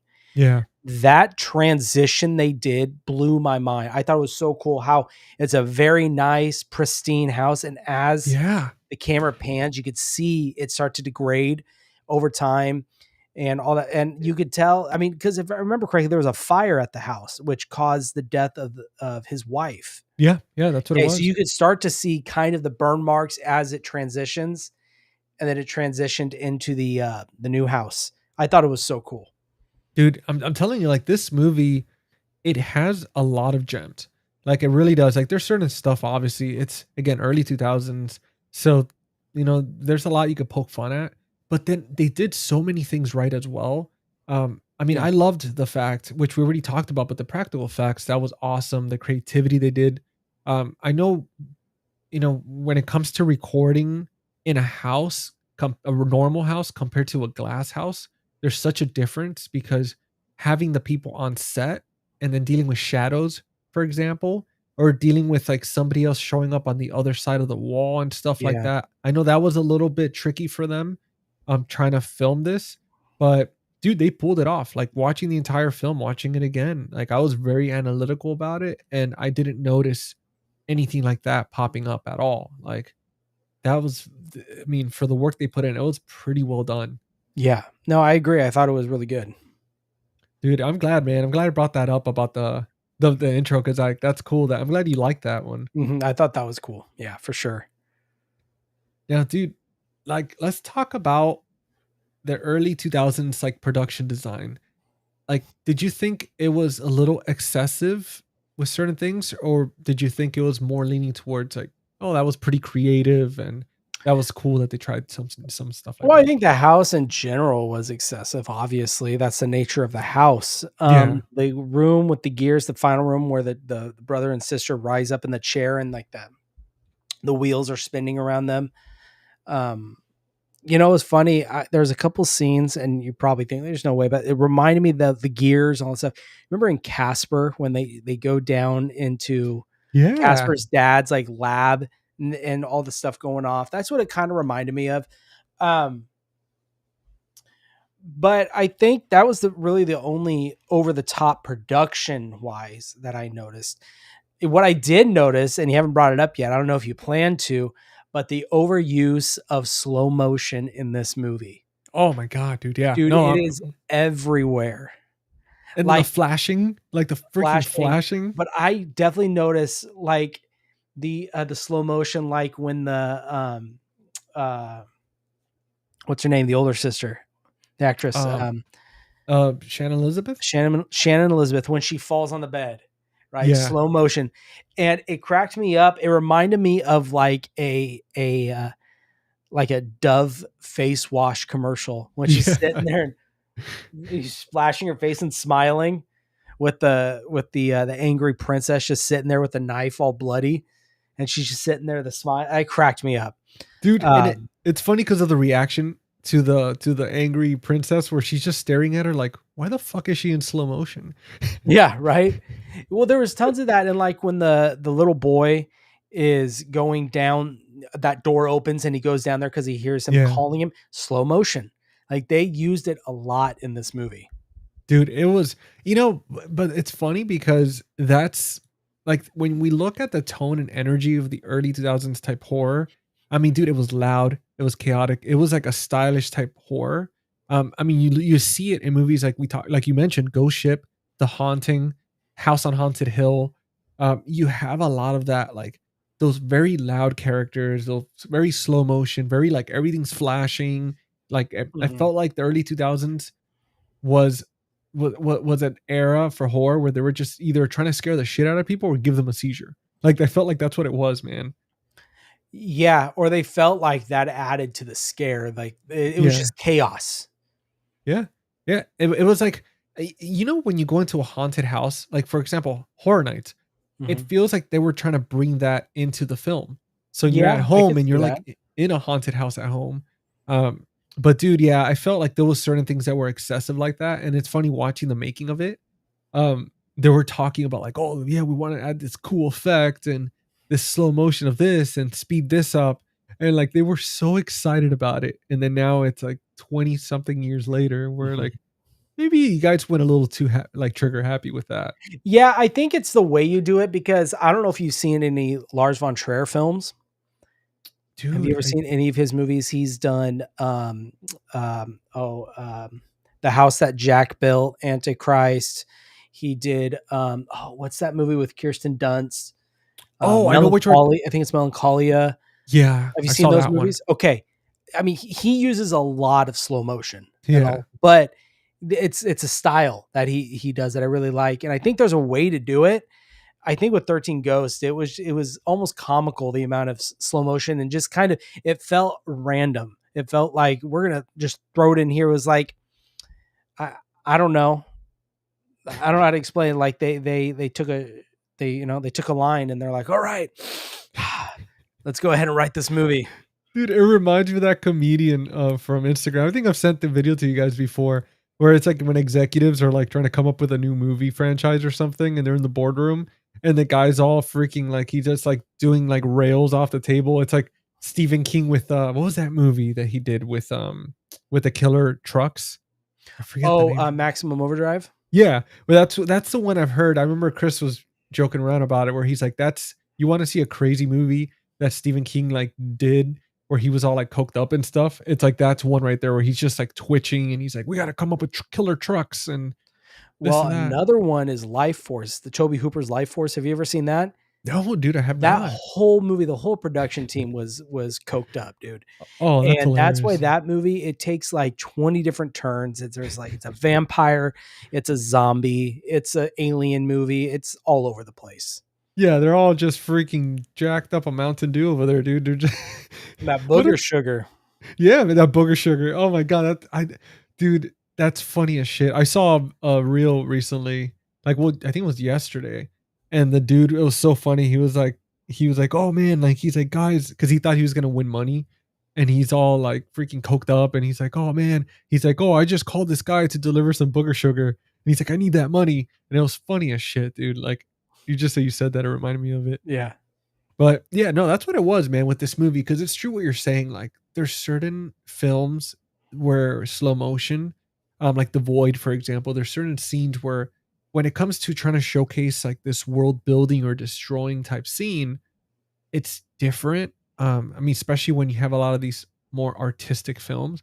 But then Yeah. you have like 13 Ghosts, and they're just like, we don't need to see her in slow motion washing her face or falling on the bed, or the scene where the jackal's like slashing her up, and out of nowhere it's like slow motion, and and like he tears her shirt, and it looks like her boob's gonna pop out. Hmm. And it's funny as hell because, normally we're used to Shannon Elizabeth and all these roles back in the day, and there's always like some type of topless or boob coming out or something, notorious for it. But with this one, it's like it almost shows it, but for some Yeah. reason, it was all slow motion, like during Mhm. that part. But then everything else is like super fast with him like slashing her, but only near the boobs, it's like slow motion. It's like, I wonder with this film, if it wasn't for The Angry Princess, do you think this film would have been PG-13? um, so I think that they needed to keep her like that in order to keep it a rated R, because that's the only nudity that they had in the film from what I saw. Because I know that's why they show her boobs and stuff, because she's the only nude person. Like, I mean, they could Right. have Shannon, I guess, but it Well, that's wouldn't what I'm have. saying. If she wasn't in there like that, do you think this would have went as a PG-13? If it went for the ratings and all that stuff, it would have been rated as that? Dude, I want to say maybe, but it's just, huh? Because it's true. A lot of the kills are not anything crazy. Like when the guy gets sucked into the trunk of that car in the junkyard, Oh yeah. like you just see him get folded and sucked in. But at the same time, it's true. It's like there's nothing really too crazy that would say, like, again, besides the nudity, that it's like, oh shit, they're like, oh, this is a hard R. Yeah. So I don't know. Because yeah, I mean, I feel like, do you think any of the ghosts, if they would have taken them out of this film, it would have made it a little bit different? Um, I mean, I don't. Yeah, yeah. I mean, obviously the jackal played an important part. I think Yeah. the character, the ghost that actually did something. But there was one like the big heavy set ghost that was getting fed or something like that. I Oh, that mean, was creepy as hell, dude. but that's about all you. That's about all you saw of them, other than the end when they're all around the around the ring. I'm trying to look. Because the little boy was the only one too that he didn't like hurt anybody or anything Yeah, I was just looking, and I didn't really notice anything with the boy either. with So I him. don't know. Or with the lady that was like in those restraints, like her head was in that wooden device. You know which one Oh I'm talking yeah, about? Yeah, like barely showed her. I really think, yeah, they just focused on Juggernaut. They focused on the hammer, the jackal, and the princess, and everybody else, and obviously the wife. Um, but everybody else was kind of like, they showed him like the angry prince. They show him briefly when he's like trying to beat the shit out of them with the bat. That was pretty funny. And they just trap him. Excuse me, they just trap him behind the freaking wall, and they're like, all right, we're just tired of this guy's shit. yeah. You see over there. Yeah.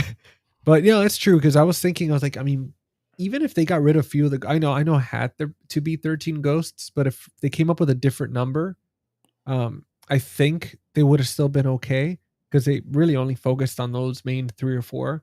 Mhm. And I'm wondering too if it was 13, because obviously the number 13 is unlucky. Oh well, yeah. Like there's no 13 floors, supposedly, like stuff like that. So I'm assuming that's why they kind of went with the whole lore for the name and everything. You know what who I would like it, and I was just thinking about this when you were talking about the ghosts, and if this became because I could see this being a mini series Yeah. if like Mike Flanagan took this on and Oh did my his god. own mini series of this and did it in the style of The Haunting of Hill House, The Haunting of Bly Manor, places like that, or shows like that. I think he would do a good job with this and really kind of explaining each ghost. Dude, I think honestly, if he did it, it would, like, people would just get hooked, like get back hooked to this movie. I think the people probably that didn't like it at that time, they would just be like, you know what, I have to rewatch it, because I mean, it's safe to say that anytime Mike Flanagan touches anything, like it's Yeah. just, he's just crushing it, man. I'm telling you, like Life of Chuck, I was so surprised that what he did with that film. Um, and that's another one that there's certain slow motion, and it applies to it because this is a big world type film. It's not inside of a Yeah. glass house. But yeah, dude, I mean, that would be interesting to see. Like, I'm sure there are people throwing scripts at him for all sorts of projects left and right. Like Oh this yeah, guy's for sure. he is not lacking scripts. He probably has his own little glass house filled with them. Now, dude, I want to ask you. I mean, and again, I know you didn't grow up with this one or anything, Mhm. but now that you finally got to see it, and I'm sure you've heard people talk about this one in the past. What do you think about this film that keeps that nostalgia? Like especially with like audiences today. Like, do you think it's just because they grew up with it and have certain memories, or is there something really in this movie that it's like worth like I think remembering? Matthew Lillard. I think he's a very key. There's actors in here that you see it, and it's a time warp. The guy who is Monk, I can't remember the actor's name, but him, Shannon Yeah. Elizabeth, and Matthew Lillard. I mean, those are the main. I mean, you can argue the actress who plays Miss Honey, but it's mainly Monk and Matthew Lillard. You see it for them. And I think too, for me, like personally for me, I don't see this. I didn't see this as instant classic to me, but I can see it at the time you're watching it growing up with it. Heck yeah. I mean, when I see it and I see Matthew Lillard, I get excited because I think, oh, this is a dude from Scream. This is a dude from Scooby Doo. You know what I mean? Oh Um, yeah. so it depends. I think if you grew up with it and you watched it at a younger age, and when this came out, oh yeah, I think I could see a lot of people having a lot of nostalgia for this one. Um, so Well, dude, talking about Matthew Lillard, did you feel like that he was kind of his character was wrong? Like, did you hate that they kind of killed him in that brutal way, or would you wish he would have like kept him alive? yeah, who killed him? It was I know that the hammer like beats the that's shit right. out of him, and then the juggernaut just freaking like bends him and like splits him, or not splits him, but like bends him like a freaking pretzel. Yeah. What a way to Um, go, dude. yeah, I honestly thought the dad was gonna die. I thought it was Yeah. gonna be one of those he's gonna sacrifice himself for his kids. That's where I thought it was going. Um, I, I, Dude, w- I I don't know. I mean, as Matthew Lillard dying in this movie, I don't know. I don't know how I feel about that. I have to think dude, about that one. dude, it's yeah, man, because it's one of those like it sucks that they kill him, but then everybody else lives. Like I would have honestly been like they would at The least killed nanny, the kill the nanny. nanny, get her out Yeah, of and here. then maybe like Matthew's character gets hurt pretty bad, but like it was just one of those like fuck, dude. Like the way they killed him too. It's like he wasn't a bad dude. Like he was just like he was But really trying to help them. it was almost destined to do something because he couldn't even function in normal society, normal Yeah, life.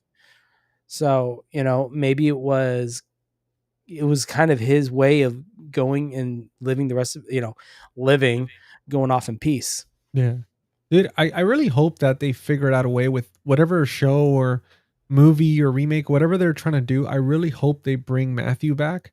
Yeah. Because one of the things about this film, it's that like it was given a new fresh breath of life, like through like streaming services. I know TikTok like it made it popular again, and that's where all Mhm. these like campaigns, like fan campaigns do, where people are like, we need this, like we need a either a remake or a sequel or a series. And I know when they talked about, like we mentioned earlier, like having the series with different episodes talking about the background of different ghosts, like people were just going ape shit. They were like, hell yeah. Yeah. But I mean, if they could bring Matthew back for Scream, like I think that would be pretty interesting to see how they could do that with him, because he is a ghost. So Mhm. they, they, You mean bring his character back? The yeah, character of okay. yeah, yeah. Like I mean, because it would be interesting to see him as like maybe a ghost or something, and he comes back to try to like to help somehow, But or if that's the case, it wouldn't be a remake then, would it? Unless he somehow crosses, I don't know how they would do that if it was like a different, I hate to use the word universe, but he crosses dimensions where oh, it's like almost a time thing where he's outside of time, and so this character can show up in this version of this it's film like some or this Doctor show. Strange situation. Something, yeah. I mean, that's the only way I can think that they would do it. I lean more towards I think he could play Cyrus or something like Yeah. that. But I mean, I don't know. Who knows? Dude, that would be sick, man. Like, I would love to. I honestly, I think Cyrus, like seeing him, especially now that he's older and he's kind of like got the gray beard going on, I Mhm, think he could really pull that off because he has the range. Like, he's mhm. obviously plays a psycho in a few things, and he does well every time. Yeah. But I think that'd be pretty cool to get him into that. Now, let me see here because I did have a few fun facts and behind the scenes stuff on here. Now, I know from what it says here, the house was set and built with over 3,000 sheets of glass etched with Latin text. So that was legit. Like, it wasn't CGI or anything like that. Okay. And it says here each ghost had its own distinct backstory written by the effects team, even if never mentioned on screen, which I did see that in making, which is pretty cool. Okay. Yeah, because they Yeah, were that'd be cool to see. Yeah, man, because they were talking about how when the director came and all that, and they're like, "Hey, I want you to create these ghosts," but they weren't like, "Hey, I just want you to create these gruesome ghosts and stuff like that," like, and they were like, "Okay, we're gonna come up with like the actual backstories and all that stuff and why they look the way they look," and I honestly think that really worked well for the film compared to Mhm, a lot of movies now where they just kind of create certain creatures for the effect of it mhm. instead of just really understanding why they're the way they are. I know that's why to me when I look at these ghosts in this film, it's like damn, like they look cool as shit. Like Yeah. it's very specific. Mhm. And then yeah, and then that's what it was. The Angry Princess's scenes had to be carefully edited to maintain an R rating. So that's another thing that happened there. So were they going to give it an X rating or or an NC-17? Because that That's when you say that, that tells me, hey, they had to edit it down to keep it at that R rating. I don't know. But I could have swore like there were certain moments where they showed her full on like from the front.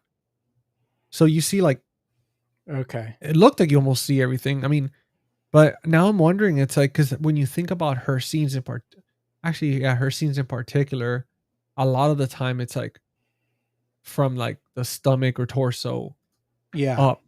So, man, that's a good question, dude. Now I'm wondering that. And then Matthew Lillard actually improvised several of his lines, including some of his best one-liners, which that's pretty on That's brand cool. with him. That's yeah, like that's freaking. I wish that with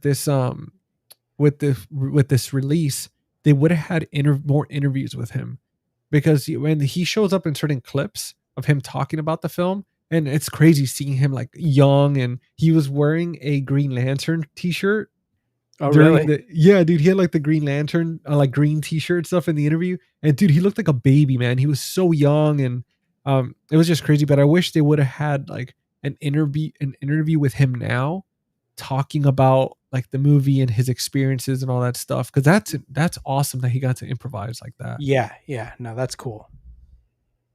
And then the only other fun fact here, I guess, it's during the 2023. It's when the fan campaign reignited interest in the anthology series.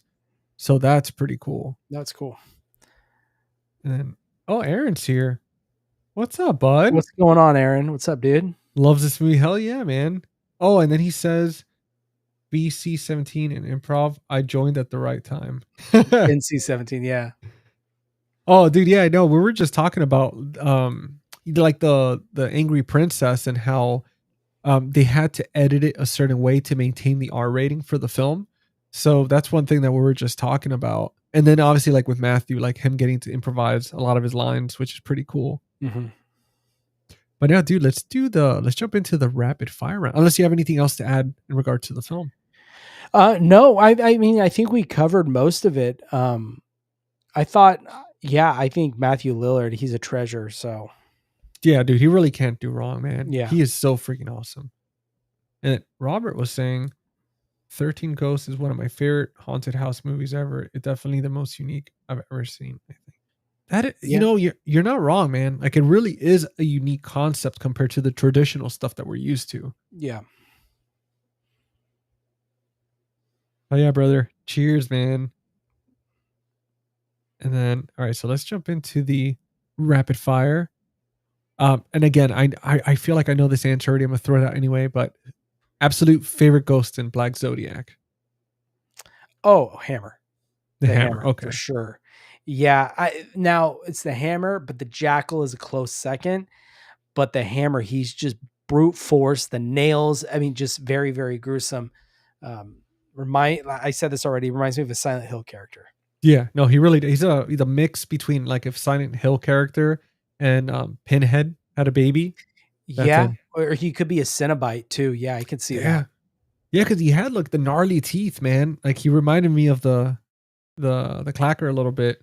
Well, even the Jackal, I could see as a Yeah. as a Cenobite from Hellraiser or something like that. Dude, I see for me it was definitely the Jackal just because of I mean, he was crazy at shit. Like he was creepy and I felt like the way he moved so fast, I felt like if I was going to die from any of those ghosts, he would be the one to get me. Cuz I just felt like with all the other ones I could kind of outrun. Yeah. But then with him it's just he's so damn fast. Um Now for the second question, scariest moment in 13 Ghosts. Oh. Um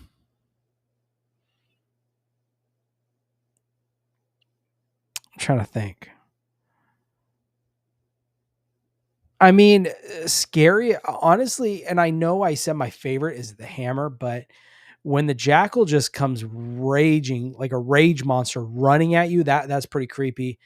If we're talking about eerie, I think all the angry princess scenes, Yeah. the first time you see her, the whole bathroom scene at first was creepy, and then it got kind of cheesy with the splashing of the face and she's just looking like, "What are you doing?" You know. But at first, that whole where it shows her, it's all bloody, and then it shows a reverse view shot of, uh, her looking down and kind of getting ready and stuff. I mean, I thought that was really well done. Dude, it's funny because that scene, like you see the angry princess and she's just sitting there. She's like, I'm just trying to take a bath. And then this chick's over here, it's like splashing her face in slow motion. And she's like, what the hell's happening here? Shooting a Dove commercial. Dude, I swear, man. But you know what? I do agree with you. That's one of the scenes that I thought to me was like the like scariest that made me like flinch for a second Mhm. was when Shannon Elizabeth puts on the glasses and the Jackal's right there. Yeah. Because dude, the dad just walked forward. So then it just Mhm. means he just walked through this freaking ghost. But as soon as she puts it on and he's just there and just goes crazy on her, I was like, holy shit, and then everything's just flashing and it's Mhm. just dude, it got me so good, man. Yep. Now, obviously, we had two of the main actors on here. We have Tony and then we have Matthew. Who do you think carried the movie more? Ooh. Um, People might disagree with me on this one, but I got to give it to Tony. The emotional weight of his love for his family, I think, acting wise, I thought was really, really well done. I definitely, in a weird way, resonated with him with that. Now, of course, Matthew Lillard, his character, he's suffering through the whole film, right? He Yeah. can't touch anybody. Um, but I really thought that Tony, I forget his last name, but Shahab, I think. Shahab. I thought his character was really well done. The way they developed his character, a father dealing with the grief of his death of his wife. I mean, that scene when he finally sees her and she disappears and he breaks down. I mean, Dude. that was a gripping scene right there. Yeah, like I felt like the entire film, he did a phenomenal job. And I think as far as for like range, because we have Matthew, which throughout the whole film, he's just like this kind of like a bit chaotic energy, and he's just, with the ghosts and stuff. But with Tony, it was very serious, like very serious acting. I mean, Yeah. he had to harness the that grieving look and feel to him that you just and there's not one part throughout the whole film that you feel like he doesn't like he's such a good actor to play a dad. And especially when he's like sweating, he's like, all I care about is my kids, and he's contemplating sacrificing himself.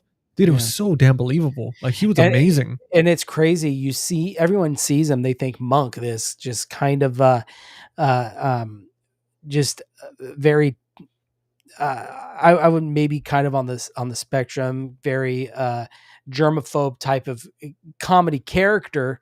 Yeah. Or if you're a kid, you might know him. He was the voice of Luigi in Cars, the one that owns a leaning tower of tires. The guy who Oh talks yeah. like this, that's him. And know him as that, but then you see him as this. I mean, you could see the range. It was so well done. Dude, and wasn't he in the Men in Black movie also, where he gets his head shot off and it regrows? Yeah, yeah, where it keeps coming back. Yeah, I could have swore that was him, and I I'm think it pretty sure was. that's him. He's just so much younger, but yeah, I mean, that's a great choice to pick. I mean, both of the guys are phenomenal, but I mean, Tony definitely had that depth compared to Matthew was more of and Topstick, because they were both like yin and yang characters in the film. Mhm. One of them is a lot calmer and grounded, and he's just again just grieving and just trying to figure out a solution. And then Matthew is just the world's ending. This is some crazy shit. I'm in pain. But it's funny, they're both in pain. One of them is physically, and one of them's like in their heart and their soul. Mhm. So it was kind of cool to see their dynamic. Yeah. That was a good one, man. Now for the fourth question, it's best early 2000s remakes. You have 13 Ghosts. I know obviously we haven't seen the original. You have House on Haunted Hill, or you have The Haunting. Have you seen any of the originals for any of the other films? The House on Haunted Hill, I think I have, but the other two I haven't. No. Yeah, same here, man. I honestly haven't seen the original to any of these. Okay. And that's been on my list just because after especially getting into Criterion last year and watching all these older movies, I'm like, damn, I think it's time to kind of revisit these. Oh yeah. But yeah, so we'll skip that one. But if anybody watching, if you have seen the originals and these remakes, let us know in the comments which one are you choosing, which is the best remake. Now for the next one is, which ghost's design would you display as a life-size prop in your house? Ooh. Well, I've already committed at this point. I got to go with the hammer. I mean, come on. Dude, I just picture like you come home like from like a date or something with your wife, or you guys go to the movies, and then she just walks into your office. She's like to get something. She's like, "What the hell?" She's like, "Damn it, Jordan. Why But you is the know what would be cool is, I will say, with the jackal, if you just had the cage and the head as a display, that would be cool. dude? Imagine just hanging like on the ceiling or something, just like the head inside the cage. Yeah. Dude, Yeah, that'd that would be cool as pretty hell. cool. Oh, that's funny. Yeah, Robert says the mother and the big baby. That's nightmare fuel. Oh yeah, Dude, we talked about that. Yeah. you know what? Out of all of them, those were the ones that made me the most uncomfortable. Like if they were so unsettling and creepy. Because the other ones were scary, but these were like just freaking creepy. That reminds me. Did you see that's on Shudder? Did you watch the new VHS Halloween? Dude, I have it ready to watch, and for the last like Oh, 3 days I've been trying to watch it. Okay. And then I watched The Life of Chuck. I was like, you know what? Watch it and come back to me, because there's a short, or a little, I don't know what you call them, episodes or shorts or whatnot, where it involves a mother and their babies, very Oh my similar to God. think like Barbarian. Oh, what the hell? Yeah. Oh, dude. That comment just made me think of that. Is it so you'd say like you thoroughly enjoyed that VHS Halloween? Like it was good all around? Not the whole thing, but there was No? Okay. like that I did like that one. And then you'll like the As Above, So Below one. I know that was a good one too. That's cool. Okay. Honestly, I completely forgot about that. So I'm excited even more now, dude. You got Mhm. me. That one's in Spanish. So Oh no, it's perfect. I speak Spanish, so there we go. There you go. So you don't need subtitles, but those are the two that I thought were the best. Dude, you know, it's funny about that we mentioned subtitles, because I do find that certain films in Spanish, if it's very proper, like Pan's Labyrinth, Okay. there was certain words that it was so proper, it was like Spaniard, that I didn't get. So I had to do the subtitles for it.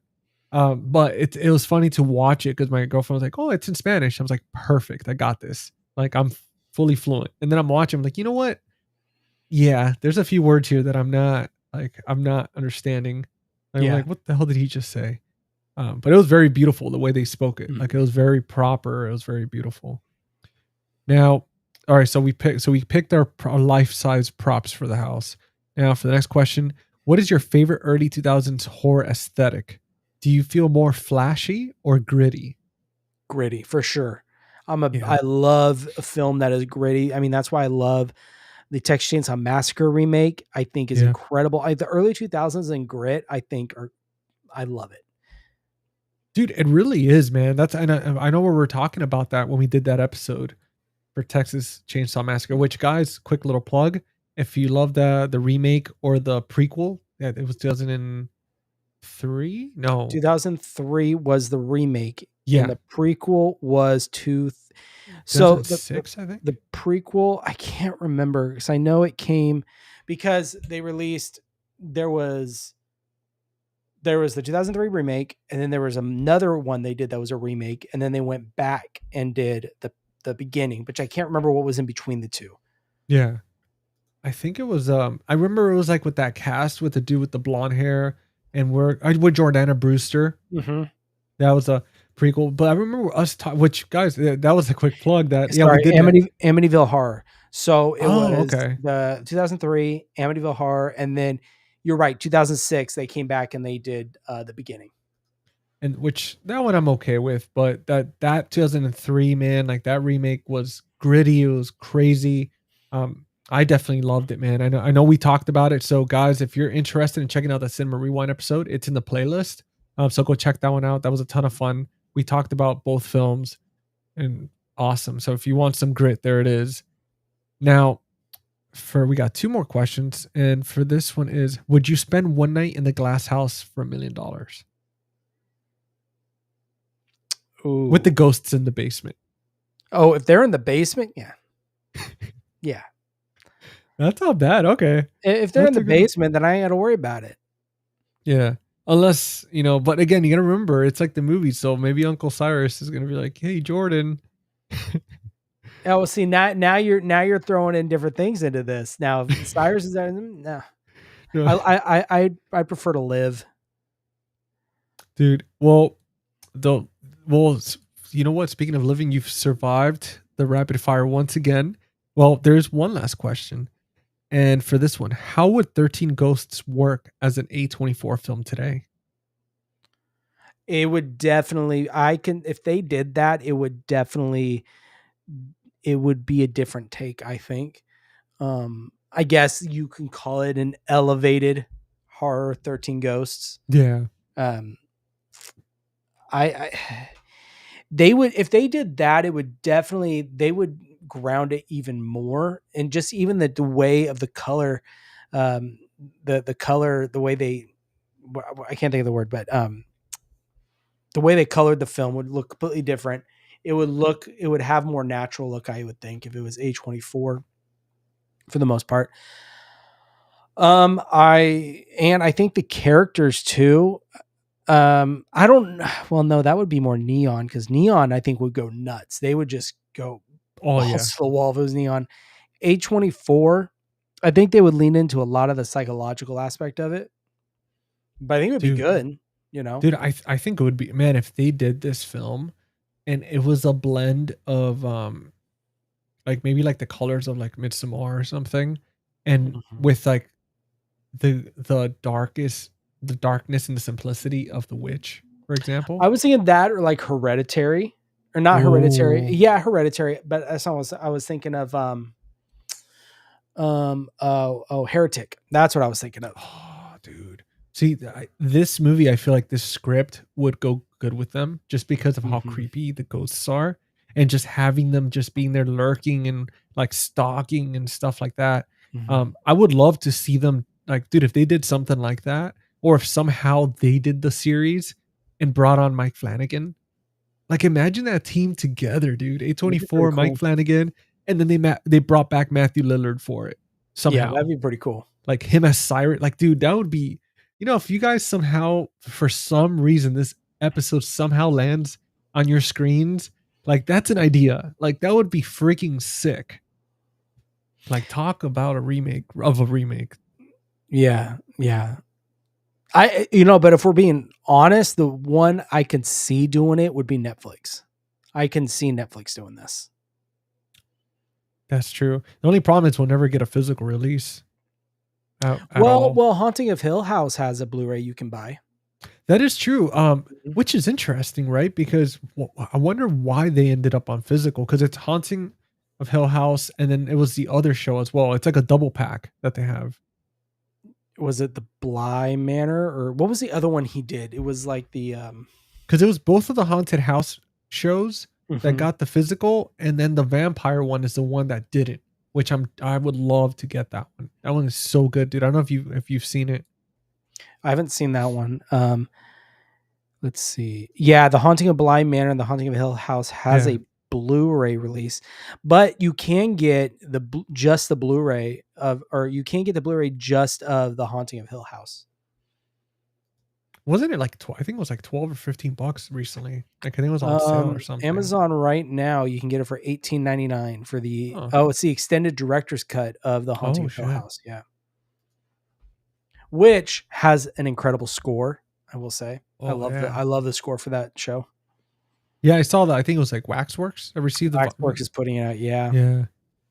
Robert was saying, I love the Texas Chainsaw remake and the prequel. I also love the remake of the remake of House of Wax is freaking awesome. That's another like 2000s. Like if it's very Mhm. watching all those movies plus 13 Ghosts together. It's like talk about if you want to have a nostalgic 2000s type weekend.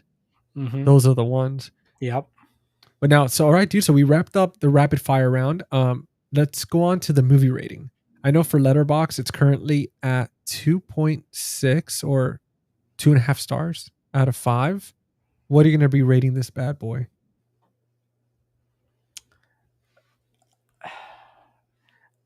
I'm in between that and a 3. Okay. Okay. Let's go with the 3 middle of the road. Well, 2.5 technically is middle of the road, but let's go with a solid 3. Okay. And what was your what was your main like conclusion that got you there? Like, was there anything that Um, took away points? it was the random slow motions. I keep bringing that up. There was some kind of little comedy bits thrown there that I thought were just kind of misplaced. Yeah. This film is a product of its time for sure, and of course, me seeing it for the first time probably didn't help. But I could see between all that, and then it's pretty good, decent film. So that's why I gave it a 3. Dude, it's funny, right? Because I know last week we came off that high of doing The Witch, Oh, right? And we're watching films like that and we're talking about films and then not to take away from 13 Ghosts, but it's such a crazy thing from one week to transition where your mindset is for that certain type of cinematography and storytelling and then you jump to the early 2000s and it's a complete opposite. They're yeah. complete polar opposites. What Um did you guys rate The Witch? Because I had to hop off early for that one. dude, I could have swore I gave it a 4. Okay. Let me check real quick because I think I gave it I gave it a 4 star. Okay. I just, dude, to me, I thought it was phenomenal. I can't wait to rewatch it. For me, I noticed it with these type of films that, especially when it comes to A24, I know with Heretic, I had to watch it more than once, just to really like get that understanding and just there's so much that you could miss so easily with these type of films. Um, but yeah, I definitely gave that one a 4. And I know for this, and I know it's gonna be crazy, but with 13 Ghosts, I ended up giving it a 4 out of 5. And the reason for that, I will say a lot of it is like we talked about with the actor there. I almost called him Monk, but I'm gonna use his proper name with Tony. I think Tony's acting and Matthew's acting was phenomenal in this film. Mhm. Yeah. Absolutely loved it. Matthew he never lets me down when it comes to anything that he does. And I want to say the same thing for Tony. He's amazing. Um, quick little side thing, but both I just found out watching behind the scenes, both Tony and Shannon are Lebanese. And Okay. I had no idea that Shannon was Lebanese. But it's I crazy they're I both don't know Lebanese. either. And she's Interesting. Okay. and she lives in Canada. So I think she's like Canadian or something. She's a Canadian Lebanese. Yeah, because she was talking about it in the in the behind the scenes, she's like, "Oh, me and Tony bonded because he's playing my dad in the film, but we're both Lebanese." So I was like, "Oh, that's cool." I would have never like guessed it with her. Yeah. With Tony, I could see it a little bit. Mhm. But then she was like, "Oh yeah," and then when I would fly back home to Canada and stuff, and I was like, "What the hell?" I was That's like, "I pretty would, cool. yeah." But yeah, I thought I'd throw that out there. But yeah, so I mean, they did a fantastic job. I think for the time, I love what they did with the practical effects. I love the fact that they did create a story for Mhm. these characters, even though they didn't show it for anybody. Um, I thought it was very unique. Like Robert was saying, like I think it was a very unique, um, like haunted house type movie. Yeah. It was a little different. I know. Definitely for me, the slow motion, the flashiness was way too much, Mhm. but I thought it was cool. And it was just again nostalgic thing, like growing up with it and seeing Yeah. it with early 2000s eyes. It just kind of gave it the rose colored glasses for me. Yeah, I mean, and I get it, and that's what saved it for me was Tony and Matthew Lillard's performance. I Yeah. thought was great. No, yeah, and I mean, and you know what? Interesting enough with Shannon, I mean, she in a lot of these characters, she'll kind of play, um, she could be a little ditzy at times. Like they use her as like that beautiful woman character Yeah. and this and that, try to distract you. But with this one, she did pretty good. Like Yeah. she did seem like in certain times, like she really was freaking out and she really did care about her family and all that stuff. So that was pretty cool. Yeah. And I know Robert's saying a lot of people talk trash about remakes, but I think the early 2000s had a lot of. No, absolutely. I agree with you, man. They definitely did. And Robert says, I personally hate The Witch. Well, Don't do. hey, you know what? That's what's great about film. Everyone, there's something out there for everybody. No, it's true. And that's one thing that we talked about last week where The Witch is very 50-50. Either you love The Witch or you hate Mhm. it. But there's Yep. no, I haven't met anybody that said, oh, it was okay. It was like, Yeah. no, they hate it or they're like, Mhm. I need to own the best copy possible. Yeah. Now, before we wrap things up, there is something that I did want to do. For anybody, yeah, dude, I was gonna pick the God. winner for tonight. So if you weren't aware, I was doing a giveaway for the last like 2.5 weeks, and let me actually grab it now for you horror fans, which I actually kind of already have it a little wrapped up here, but I'm just gonna open it up. Just give you a little teaser what it could be like when you're opening the box. So for you horror fans, you're a fan of found footage and you're a fan again of horror, you love reading. This is gonna be an awesome giveaway for you. Now, I know this giveaway was only for people on Instagram, right? Like so you had to follow me, you have to follow the Dread broadcast, which was Tim. He was supposed to be on tonight. Again, he had an emergency, so he couldn't make it. So he just sent his apologies. Let's make sure to send some good energy, some good thoughts. His like I won't that's his personal thing that happened, but definitely want to send best wishes and a quick recovery. Um, Now I just popped like a few of these, but what we are giving away, it's his latest book, Like, Comment, Survive, and it even has an autograph in there, Ooh, which look at is that. which is awesome. So for anybody watching, the deadline was till this episode. However, I know we've seen Robert and a few others that you guys show up every week. So what I want to do, I do want to extend the entry for you guys since you're on here. So what I want you to do real quick for me, if you want to enter, just like type in the chat your favorite author. And what I'll do is I'll give you guys like 2 minutes.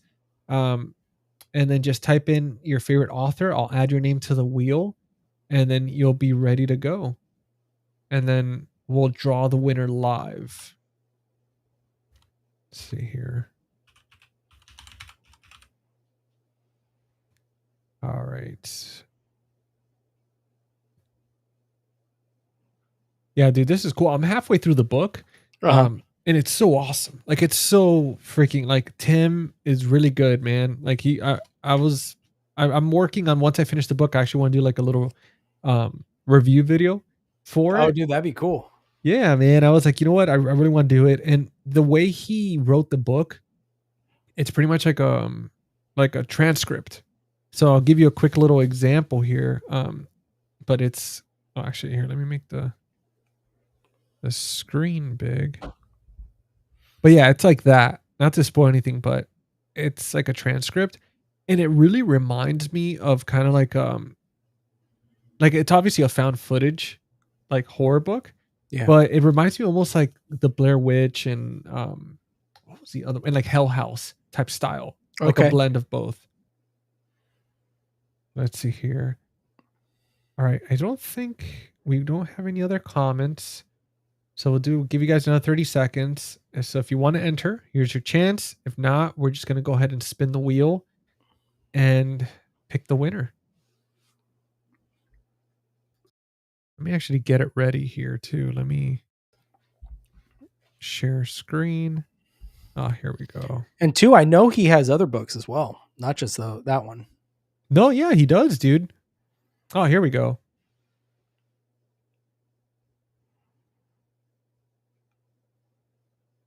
Sweet. I'm trying to see. I'm curious who's on there. Oh, so we have KB, Son of Haven, Jeff, Horror Queen Tracy, Cheers Up Cinema, A Life in a Letterbox. We got Aaron, I Am Here Sinist, Ellie Haley. She's been on a bunch of these episodes. She was here today. Chris, Bearded Film Guy, aka Bearded Booklet Guy, aka Bearded Podcast Guy. We have Lee, and then we have you on here. All right. So let's see. All right. So nobody else commented. All right, guys. So we're about to go ahead and spin this, and let's see who's going to win. Yeah, I was surprised, dude. Not that many people, entered. I guess it's a little turnout, but I guess not that many people want to read these days, especially with audiobooks and stuff. They're like, screw it. Yeah. Yeah, not a lot of people read anymore. I know, I think a lot of horror fans read, but in general, I think not a lot of people do that much anymore. Dude, I swear if you win, that would be freaking hilarious. Live. I swear, guys, it's not rigged. You guys are watching here. He's got the proof. I've got the proof. All right, so here we go. We're about to click.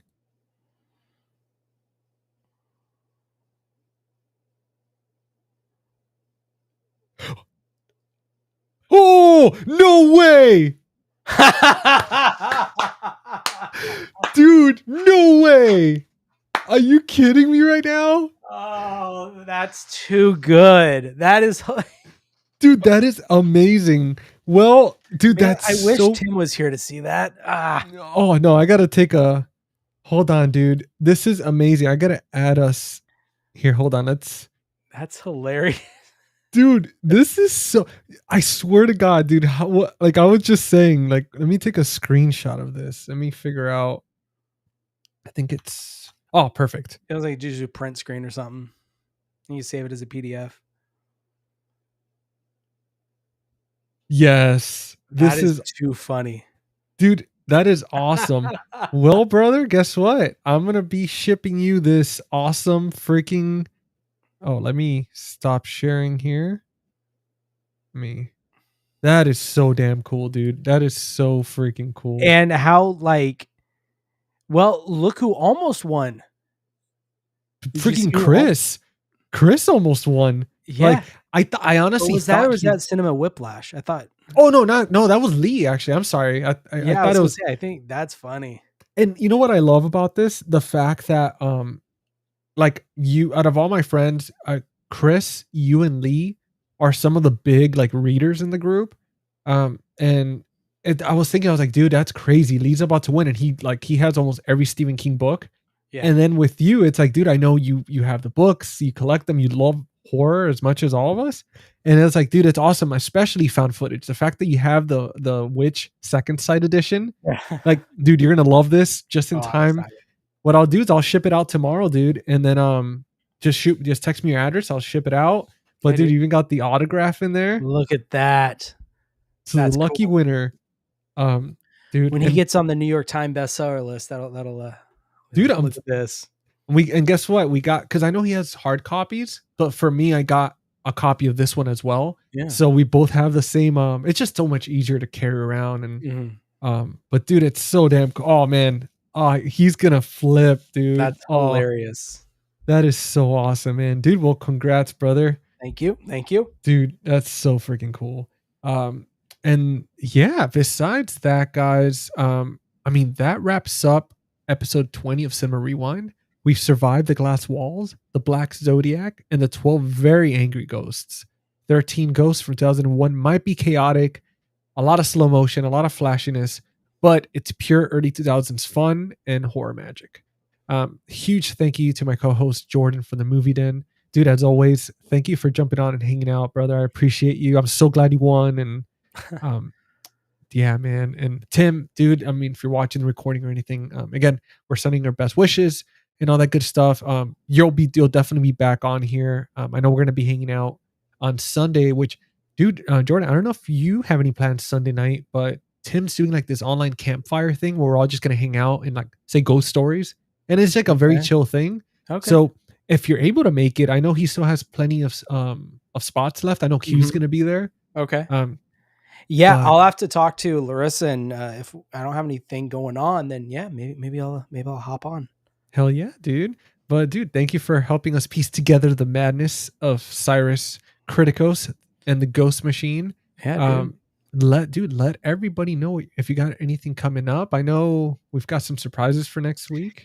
Yeah. So, you can find me. Obviously, you guys probably already, if you don't know who I am or seen me, Jordan over the Movie Den, YouTube, Instagram, and I've actually been uploading more TikTok videos, doing a lot of reels and shorts and stuff like that. And so I've been really trying to help pump out my content, because long form content, that takes a little bit, obviously, more time. So I've been really trying to hone into the short form content as well. But anyways, find me over there if you guys want to support the channel. Good Lord, right there. There we go. There we go. Head over to the Movie Room. They're my favorite place to get physical media. There's a lot of great places, but especially what's really cool with these guys is if you're over on the West Coast, they're based out of San Francisco area.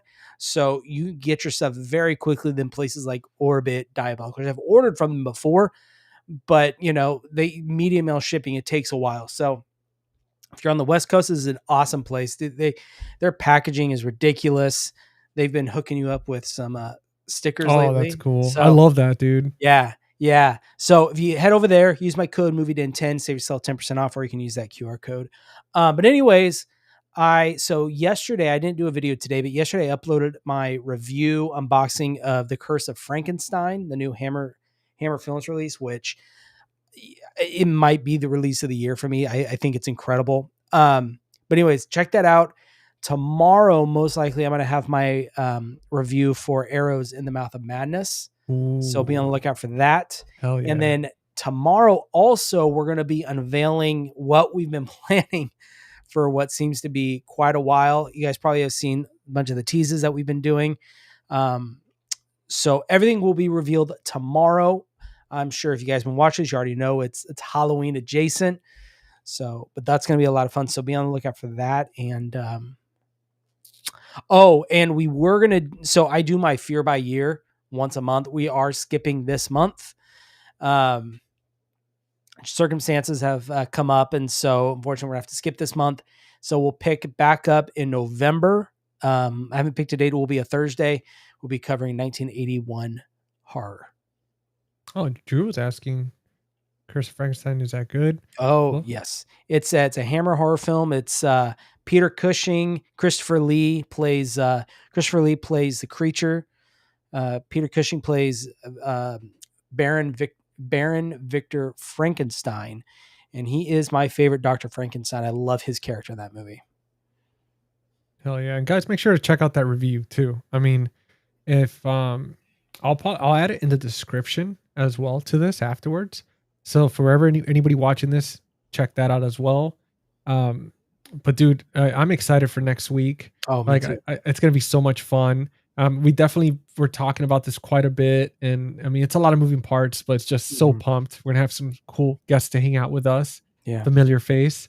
And then as for me, guys, if you're watching this on Face the Movies, go ahead and hit subscribe. I like our buddy KB says, it's free, doesn't cost you anything. Same thing with Jordan. Go ahead and subscribe, like, comment, all that good stuff for him. And I mean, dude, first of all, I applaud you because I've seen like these reels that you've been putting on Instagram, dude. They look absolutely beautiful. Oh, thank you. And like it's crazy to be able to create that type of content on both environments because to go from like widescreen to like portrait mode and to like be editing in these different environments and uploading consistently and staying with the algorithm is just, dude, so it's awesome to see you doing that. Yeah, trying, man. It takes a lot of time, but it's fun. It is, man. No, and I've been loving it, dude. I'm telling you, like that new lens is so freaking tack sharp. Yeah, that's the one I'm using here. Dude. I mean, like the focus and you get the bokeh in the background. I mean, it oh yeah. Let me see. Oh yeah. Yeah, see, it just looks so good. So dude, I've noticed that with like between the photography, the reels, the posts, the videos, everything, the live streams, like that lens has just, it's been such a crazy, like even like the color and everything. Yeah, man. That's what it is, man. It's just messing around with this sort of thing, little by little, testing things out and growing. But yeah, guys, I mean, so again, Face the Movies. You can find me on Instagram as well. Very active on there. I have one giveaway left going on. So go to my Instagram, check out that reel. It's pinned on top for you guys. I'm just a little hint, Ninja Turtles 4K Arrow box set. And besides that, I do have a podcast called Friday Night Fright Night. Every Thursday night or Friday morning, I release an episode with my buddy Lee from Cinema Whiplash, where he's my co-host. Tomorrow, we're recording Arachnophobia. So we're going to be releasing that one on Friday. That's going to be fun. We just put out an episode last Thursday/Friday. So it's all the videos for the podcast are on my channel. I have a playlist created so you go through that. And then for the podcast itself, it's on Spotify and Apple Podcast under Friday Night Fright Night. Now, besides that, I just uploaded a video this morning. So there is my Halloween movies and TV shows, my recommendations for this year. Some stuff you'll recognize, a lot of us will talk about. There's some other stuff that I've noticed that haven't been mentioned, especially like TV shows. There was a lot of stuff, if you, again, 90s, early 2000s, if you grew up in that generation, I bring up a lot of stuff from there. And it was a ton of fun to make. I hope you guys enjoy it. So check that out as well. But next week for Cinema Rewind, we won't be doing Cinema Rewind just because it is Halloween week, but we are going to be doing a live stream at the exact same time on Tuesday at 9 p.m. So make sure to tune in because this is like a Halloween type special thing going on that we're doing. So make sure to check that out. But I think that's it for me, other than if you want to save some money and you want to check out some movies, or you want to pick up this copy of 13 Ghosts, and you're on the East Coast, because I know Jordan was talking about the movie room on the West Coast, but if you're on the East Coast, you do have Valoria Video. If you use my code Face the Movies 10, you get 10% off your order. So if you want to pick up a copy of this film, you could check to see in their inventory if they have it in stock. If not, they have a ton of other cool things. For any reason they don't have that title, you could check out Monster Mall. They're also here on the East Coast. And if you use the code Face the Movies, you get 10% off any used titles or $1 off new movies or pre-orders. And they also have a bunch of like collectibles and stuff like that as well. But you've got options to choose from. I'd say save all 3 codes because honestly, they're going to come in handy whenever you want to buy something, especially during the holidays. But you're saving 10% off across the board. So you got the movie room, Valoria Video, and Monster Mall. But besides that, I did see a comment come in. Drew was saying 13 Ghosts was such a fun film. Yeah, absolutely, man. Yeah, that's why we picked it. We're like, we know we got to talk about it. It's nostalgic, early 2000s, a lot of fun. And then he was also asking you, Jordan, never watched it, but got me intrigued. How much is for the Frankenstein? Well, let me hold on real quick. Yeah.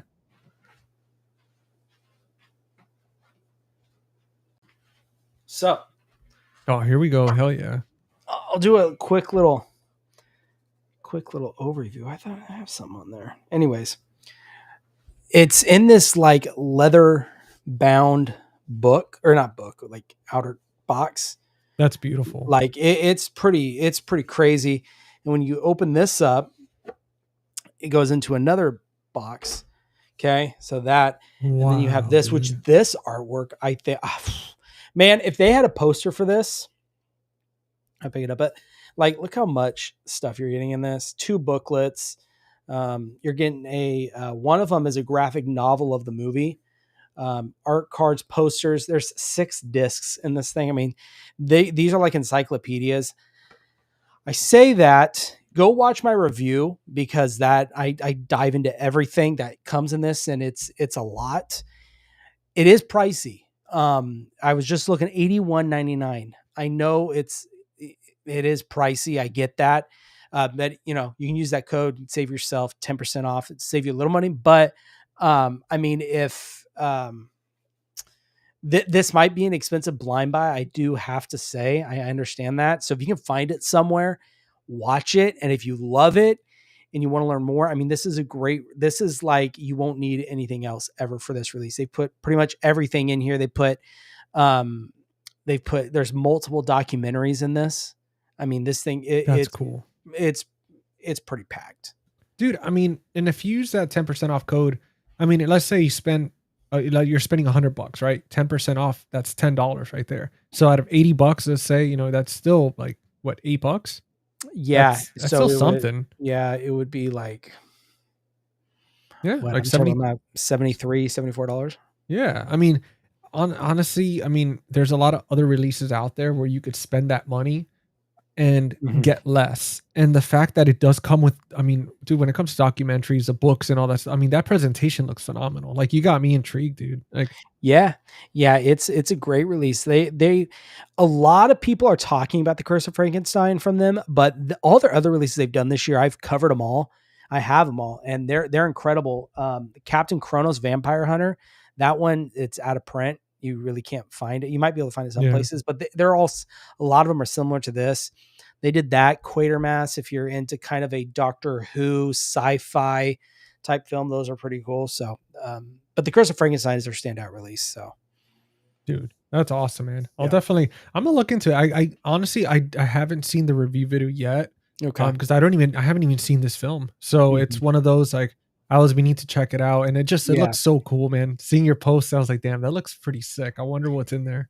Yeah, it's definitely it's big. It's on Tubi for free. So you guys can check it out on Tubi. If you like it, then dude, hell yeah. So. I don't have anything Hammer, so that would be kind of cool to find up enjoying it, to kind of have that. And is that a black and white film? No, this is actually all in color. This was Hammer Films' first film ever done in color too. That's cool. Well, they did this in partnership with Warner Brothers. Well, when did that movie come out? I should know. 57. Oh shit. Okay. Nice. Damn, that's gonna be cool. Dude, I've never seen any of those originals. Any original, like The Mummy or like Dracula or any of that stuff. So yeah, this was their kickoff to where they started kind of taking the Universal monsters of the 30s and made it at the time for a more general, more modern audience. Even in the 50s, this was pretty kind of pushing the envelope. There's some gore in there. There's a gross eyeball scene where he's putting together the monster, and he goes to the kind of under the table, buys a set of eyes for this monster. It's pretty cool. It's pretty crazy. Dude, that's freaking awesome. I'm going to check that out, dude. Hell yeah. And you can't go wrong with free. So, I mean, it's perfect. Tubi's been killing it, man. They've got such a good library. Yeah. So there you go. Well, guys, that's it for us for tonight. Again, make sure if you enjoyed this, if we earned that subscription, make sure to subscribe, follow on social media, all that good stuff. Reach out. If any of you guys ever want to be a guest, you have your channels and you want to be a guest and jump on and talk movies with us, reach out as well. We're always looking to have new faces on here to hang out and just talk, rewind the tape and talk about some old fun movies. And not even old. Sometimes they could just be out a few years ago. So it's not too bad. But yeah, make sure to subscribe so you never miss a rewind. And if you enjoyed that episode, comment, let us know if you love or if you hate this movie. And which was your favorite ghost in the entire, out of all 13 ghosts. But guys, until next week. Well, sort of until next week. Well, you'll find out tomorrow. But for sure, until next time, don't break any containment spells. And most importantly, if your uncle leaves you a glass house and Matthew Lillard shows up, turn the car around. But we'll see you guys in the next one.